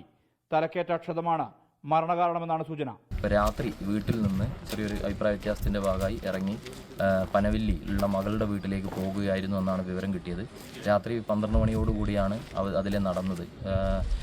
മെയിൻ റോഡാണെങ്കിലും പൂർണ്ണമായും ഫോറസ്റ്റിലൂടെ പോകുന്നൊരു വഴിയാണ്. അപ്പോൾ അതുകൊണ്ട് തന്നെ കാട്ടാനയുടെ ആക്രമണത്തിൽ രാത്രി മരണപ്പെട്ടു എന്നുള്ളതാണ് പ്രാഥമികമായിട്ടുള്ളൊരു നിഗമനം. കമ്പളക്കാട് പറളിക്കുന്ന് ആലൂർ സ്വദേശിയാണിവർ. നിലവിൽ അപ്പപ്പാറ പനവലിയിൽ മകൾ പ്രിയയോടൊപ്പമാണ് താമസിക്കുന്നത്. ഇന്നലെ രാത്രിയാണ് വീട്ടിൽ നിന്ന് ഇറങ്ങിയതെന്നാണ് വിവരം. റോഡിൽ വെച്ച് കാട്ടാനയെ കണ്ട് വനത്തിലേക്ക് ഓടിയതാകാമെന്നും സൂചനയുണ്ട്. 24 വയനാട്. ഇപ്പോഴത്തെ സംസ്ഥാന അധ്യക്ഷൻ ജിഫ്രി മുത്തുക്കോയ തങ്ങളുടെ പ്രതികരണം വരുന്നു. ഒരു രാഷ്ട്രീയവും സമസ്തയ്ക്കില്ല എന്നാണ് അദ്ദേഹം പറയുന്നത്. ഇസ്ലാമിക വിരുദ്ധമല്ലാത്ത ഏത് പാർട്ടിയുമായും സഹകരിക്കാം എന്ന് അദ്ദേഹം വ്യക്തമാക്കുന്നു. ലീഗ് അനുകൂല വിഭാഗം, ലീഗ് വിരുദ്ധ വിഭാഗം എന്നൊന്നും ഇല്ലാതൊക്കെ മാധ്യമങ്ങളുടെ സൃഷ്ടിയാണ്. മുഖ്യമന്ത്രിയും മന്ത്രിമാരെയും കാണും. ഭരിക്കുന്നവരിൽ നിന്നും പ്രതിപക്ഷത്തു നിന്നുള്ളവരിൽ നിന്നുമൊക്കെ ഒരുപാട് അവകാശങ്ങൾ സമസ്തയ്ക്ക് സമുദായത്തിന് വാങ്ങിയെടുക്കാനുണ്ട്. അതിനുവേണ്ടി ആ തരത്തിലുള്ള നീക്കങ്ങൾ നടത്തും എന്നാണ് അദ്ദേഹം പറയുന്നത്. അതിന് ഇടത് വലത് വ്യത്യാസമില്ല. ഈ വിവാദങ്ങൾക്കൊക്കെ പിന്നിൽ മാധ്യമങ്ങളും വാട്സാപ്പിൽ കളിക്കുന്ന ചിലരുമാണ് എന്നാണ് ജിഫ്രി മുത്തുക്കോയ തങ്ങൾ പറയുന്നത്. വയനാട് വണ്ടിക്കടവിലെ ആളക്കൊല്ലിക്കടുവ കൂട്ടിലായി. പുലർച്ചെ 1:30യോടെയാണ് വനംവകുപ്പ് സ്ഥാപിച്ച കൂട്ടിൽ കടുവ കുടുങ്ങിയത്. ദേവർഗദ്ദ ഉന്നതിയിലെ മാറിനെ ആക്രമിച്ചു കൊന്ന കടുവയാണിത്. കടുവയെ കുപ്പാടിയിലെ സംരക്ഷണ കേന്ദ്രത്തിലേക്ക് മാറ്റി. ഇന്ന് പുലർച്ചെ 1:30യോടെയാണ് കടുവ കൂട്ടിലായത്. വയനാട് വന്യജീവി സങ്കേതത്തിലെ 48 നമ്പർ ആൺകടുവയാണിത്. ഈ ആളെ കടുവ ആക്രമിച്ചതിന് തൊട്ടടുത്തായിട്ട് സ്ഥാപിച്ചിട്ടുള്ള കൂട്ടിലാണ് കടുവ കുടുങ്ങിയിട്ടുള്ളത്. വണ്ടിക്കടവിന് സമീപം കന്നാരമ്പുഴയുടെ ഓരത്ത് വെച്ചാണ് മാറിനെ ആക്രമിച്ച് കൊലപ്പെടുത്തിയത്. കടുവ പിടിയിലായതോടെ ആശ്വാസത്തിലാണ് പ്രദേശവാസികൾ. നരഭോജി കടുവ തന്നെയാണ് പിടികൂടിയിരിക്കുന്നതെന്ന് സ്ഥിരീകരിക്കപ്പെട്ടിട്ടുണ്ട്. ഇപ്പോൾ ഒരുപാട് ആശ്വാസമായിട്ടുണ്ട്. ഒന്നിലധികം കടുവകളുടെ സാന്നിധ്യം ഇവിടെ ഉണ്ടെന്ന് ഫോറസ്റ്റുകാർ തന്നെ സ്ഥിരീകരിക്കുന്ന ഒരു സാഹചര്യമാണുള്ളത്. മേഖലയിൽ 1-ൽ കൂടുതൽ കടുവകളുടെ സാന്നിധ്യം ഉണ്ടെന്നാണ് നാട്ടുകാർ പറയുന്നത്. നിരീക്ഷണം തുടരണമെന്നാണ് ആവശ്യം. 4 കൂടുകളും ക്യാമറ ട്രാപ്പുകളും ഒരുക്കിയാണ് കടുവയെ വനംവകുപ്പ് പിടികൂടിയത്. 24 വയനാട്. പ്രൈം ടൈമിലേക്ക് വീണ്ടും പ്രധാനമന്ത്രിയുടെ രാഷ്ട്രീയ ബാൽ പുരസ്കാരം ഏറ്റുവാങ്ങി പാലക്കാട് മണ്ണാർക്കാട് സ്വദേശി മുഹമ്മദ് സിദാൻ. വൈദ്യുതാഘാതമേറ്റ സുഹൃത്തിനെ രക്ഷപ്പെടുത്തിയതിനാണ് പുരസ്കാരം. നേട്ടം കൈവരിക്കുന്ന കേരളത്തിലെ ആദ്യ വിദ്യാർത്ഥിയാണ് മുഹമ്മദ് സിദാൻ. वहां पड़ी लकड़ी की स्टिक का इस्तेमाल करके उन्होंने उनकी जान बचाई. मोहम्मद सिदान साहस എന്തായാലും ആ കൊച്ചുമിടുക്കൻ കേരളത്തിന്റെ ആകെ അഭിമാനമായി മാറുകയാണ്. നോക്കാമിനി ശബരിമല വാർത്തകൾ. ശരണം സന്നിധാനം. ശരണം Sannidhanam co-powered by Ramesh RG നല്ലെണ്ണ. ആർജിക്കാം നല്ലൊരു പ്രാർത്ഥനാശീലം. കളർ മങ്ങാത്ത വൃത്തി. ലേക്രോൾ കാർ ഷാംപൂ. തരിതരിയായ GRB നെയ്. പ്യുവറാണ്, അത് ഷുവറാണ്. co-sponsored by BLM Kerala, Tamil Nadu, Pondicherry. ശബരിമലയിൽ മണ്ഡലപൂജയോടനുബന്ധിച്ചുള്ള തങ്കയങ്കി ഘോഷയാത്ര സന്നിധാനത്തെത്തി. ഭക്തലക്ഷങ്ങളാണ് തങ്കയങ്കി ചാർത്തിയുള്ള ദീപാരാധന ദർശിച്ചത്. നാളെയാണ് മണ്ഡലപൂജ. ഈ മാസം 23-ന് ആറന്മുള പാർത്ഥസാരഥി ക്ഷേത്രത്തിൽ നിന്ന് തിരിച്ച തങ്കയങ്കി ഘോഷയാത്ര ഉച്ചയോടെയാണ് പമ്പയിലെത്തിയത്. തുടർന്ന് തന്ത്രി പുഷ്പഹാരം ചാർത്തി യാത്രയാക്കിയ സംഘം സന്നിധാനത്തേക്ക്. തീവെട്ടിയും കർപ്പൂരാഴിയും വാദ്യമേളങ്ങളും അകമ്പടിയാക്കി തങ്കയങ്കി 18-ാം പടി കടന്ന് കൊടിമര ചുവട്ടിലെത്തിയതോടെ കർപ്പൂര ദീപങ്ങൾ തെളിഞ്ഞു.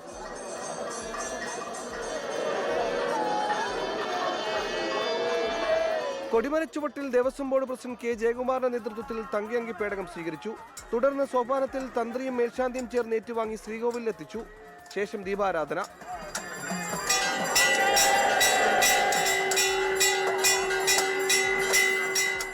നാളെ രാവിലെ 10:10-നും 11:00-നും മധ്യയാണ് മണ്ഡലപൂജ.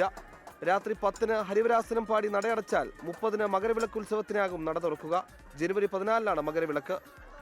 ശരണമയമായ സായം സന്ധ്യയിൽ തങ്കയങ്കി വിഭൂഷിതനായ അയ്യപ്പസ്വാമിയെ ദർശിച്ച ഭക്തലക്ഷങ്ങൾ സായുജ്യമടയുന്നു. ഇനി മണ്ഡലപൂജയ്ക്കായുള്ള കാത്തിരിപ്പ്. സന്നിധാനത്തു നിന്നും ക്യാമറമാൻ VS മനീഷിനൊപ്പം സുജിത് സുരേന്ദ്രൻ, 24.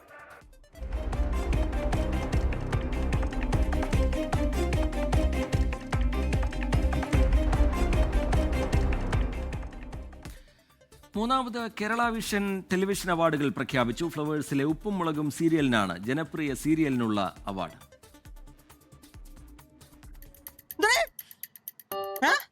எனக்கு கொஞ்சம் பொருளெல்லாம் வேணும். நான் லிஸ்ட் பொருளடா ഇപ്പൊ വീണരെ നോക്കിയൊക്കെ നടക്കണ്ടേ ശിവ? നോക്കി നോക്കി തള്ളി വീഴ്ത്തോ? ഒരു 1-2 മണിക്കൂർ ഒരു വർത്തമാനമുണ്ട്.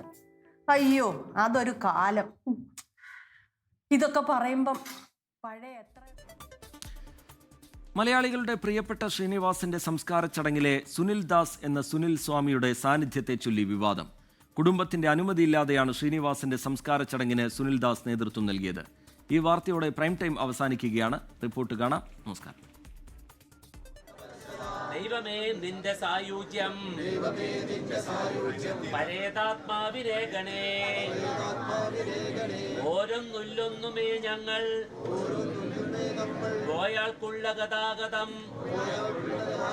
എല്ലാം നിന്നിൽ സമർപ്പിപ്പോ. ആരാണ് ഈ കർമ്മി?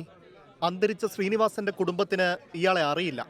കുടുംബം വേർപാടിന്റെ വേദനയിൽ നീറുമ്പോൾ അവരുടെ അനുമതിയില്ലാതെ സംസ്കാര ചടങ്ങിന്റെ കാർമ്മികത്വം സ്വയം ഏറ്റെടുത്തതാണ് സുനിൽദാസ്. കുടുംബം തീരുമാനിച്ച കർമ്മികളെ മറികടന്ന് സുനിൽദാസ് എന്ന സുനിൽ സ്വാമിയുടെ പ്രകടനമായിരുന്നു അവിടെ. ശ്രീയേട്ടൻ്റെ മരണാനന്തരം ഉണ്ടായ കർമ്മങ്ങൾ നടക്കുന്ന സമയത്ത് ഈ സുനിൽ സ്വാമി എന്ന സ്വാമി ആരും ക്ഷണിക്കാതെ അവിടേക്ക് കടന്നു ചെന്ന് ഈ പൂജയുടെയും കർമ്മത്തിൻ്റെയും മുഴുവൻ നിയന്ത്രണവും ഏറ്റെടുത്തു. നിങ്ങൾക്ക് സുനിൽദാസ് എന്ന സുനിൽ സ്വാമിയുടെ പുരാണം അറിയാം. കഴിഞ്ഞ കുറച്ച് ദിവസങ്ങൾക്ക് മുമ്പ് അദ്ദേഹം നല്ലൊരു സ്ഥലത്തായിരുന്നു അദ്ദേഹത്തിന് താമസം, ജയിലിലായിരുന്നു. പാലക്കാട് മുതലമട സ്നേഹം ചാരിറ്റബിൾ ട്രസ്റ്റിന്റെ മറവിൽ പലവിധ തട്ടിപ്പുകൾ നടത്തിയയാളാണ് ഈ സുനിൽദാസ്. കേരള പോലീസും തമിഴ്നാട് പോലീസും ഒക്കെ ഇയാൾക്കെതിരെ തട്ടിപ്പിന് കേസെടുത്തിട്ടുണ്ട്. നിരവധി തട്ടിപ്പ് കേസുകളിൽ സുനിൽദാസ് ജയിലിലും കിടന്നിട്ടുണ്ട്. പല്ലശ്ശനയിലെ സഹകരണ ബാങ്ക് ജീവനക്കാരനായിരുന്ന സുനിൽദാസാണ് പിന്നീട് സുനിൽ സ്വാമിയായി മാറിയത്. വൈകാതെ സ്വന്തം വീട് ആസ്ഥാനമാക്കി സ്നേഹം ചാരിറ്റബിൾ ട്രസ്റ്റ് ഉണ്ടാക്കി തട്ടിപ്പിന് തുടക്കമിട്ടു. പ്രമുഖരെ മുതലമടയിൽ എത്തിച്ചാണ് സുനിൽദാസ് ആളുകളുടെ വിശ്വാസം മുതലെടുത്തത്. ഇത്തരം തട്ടിപ്പുകാർക്കെതിരെ നിലപാടെടുത്ത ശ്രീനിവാസന്റെ അന്ത്യകർമ്മങ്ങൾക്ക് അനുമതിയില്ലാതെ നേതൃത്വം നൽകിയതിൽ കുടുംബാംഗങ്ങൾ അസംതൃപ്തരാണ്. ഈ പരിപാടി നമ്മൾ സംപ്രേഷണം ചെയ്യാൻ തീരുമാനിച്ചപ്പോൾ ഞാൻ വീണ്ടും ശ്രീനേട്ടൻ്റെ കുടുംബവുമായി ബന്ധപ്പെട്ട് അവരുടെ പൂർണ്ണ അനുമതിയോടെയാണ് ഈ വാർത്ത നമ്മൾ പുറത്തുവിടുന്നത്. മാത്രമല്ല ഈ സുനിൽ സ്വാമിയോട് പ്രതികരിക്കാൻ പല ആളുകളും അപ്പോൾ തയ്യാറാണെങ്കിലും ഇത്തരം ഒരു മരണാനന്തര ചടങ്ങിൽ, അതും ശ്രീനേട്ടൻ്റെ മരണാനന്തര ചടങ്ങിൽ അലോസരം ഉണ്ടാക്കരുതെന്ന് കരുതിയാണ് പലരും പിൻവാങ്ങിയത് എന്ന് ഞാൻ തിരിച്ചറിയുന്നു. അവിടെ ഒരു കാര്യം മാത്രം, ഒരു സമ്മാനം മാത്രമാണ് അദ്ദേഹത്തിന് കിട്ടിയത്. തൻ്റെ ഏറ്റവും പ്രിയങ്കരനായ തൻ്റെ പിതാവ് നഷ്ടപ്പെട്ട ദുഃഖത്തിൽ കനീഭവിച്ച് വല്ല ഇല്ലാതായി നിൽക്കുന്ന ധ്യാൻ ശ്രീനിവാസൻ മാത്രമാണ് അയാളുടെ ചെവിയിൽ പോട എന്ന് പറഞ്ഞത്. എന്നിട്ടും ആ വിളി ചെവിയിൽ മുഴങ്ങിയിട്ടും ഈ സുനിൽസ്വാമി ഇറങ്ങിപ്പോകില്ല. കാരണം സുനിൽസ്വാമിക്ക് അവിടെ നിൽക്കാൻ സുനിൽസ്വാമിക്ക് വ്യക്തമായ ലക്ഷ്യങ്ങളുണ്ടായിരുന്നു. 24 കൊച്ചി.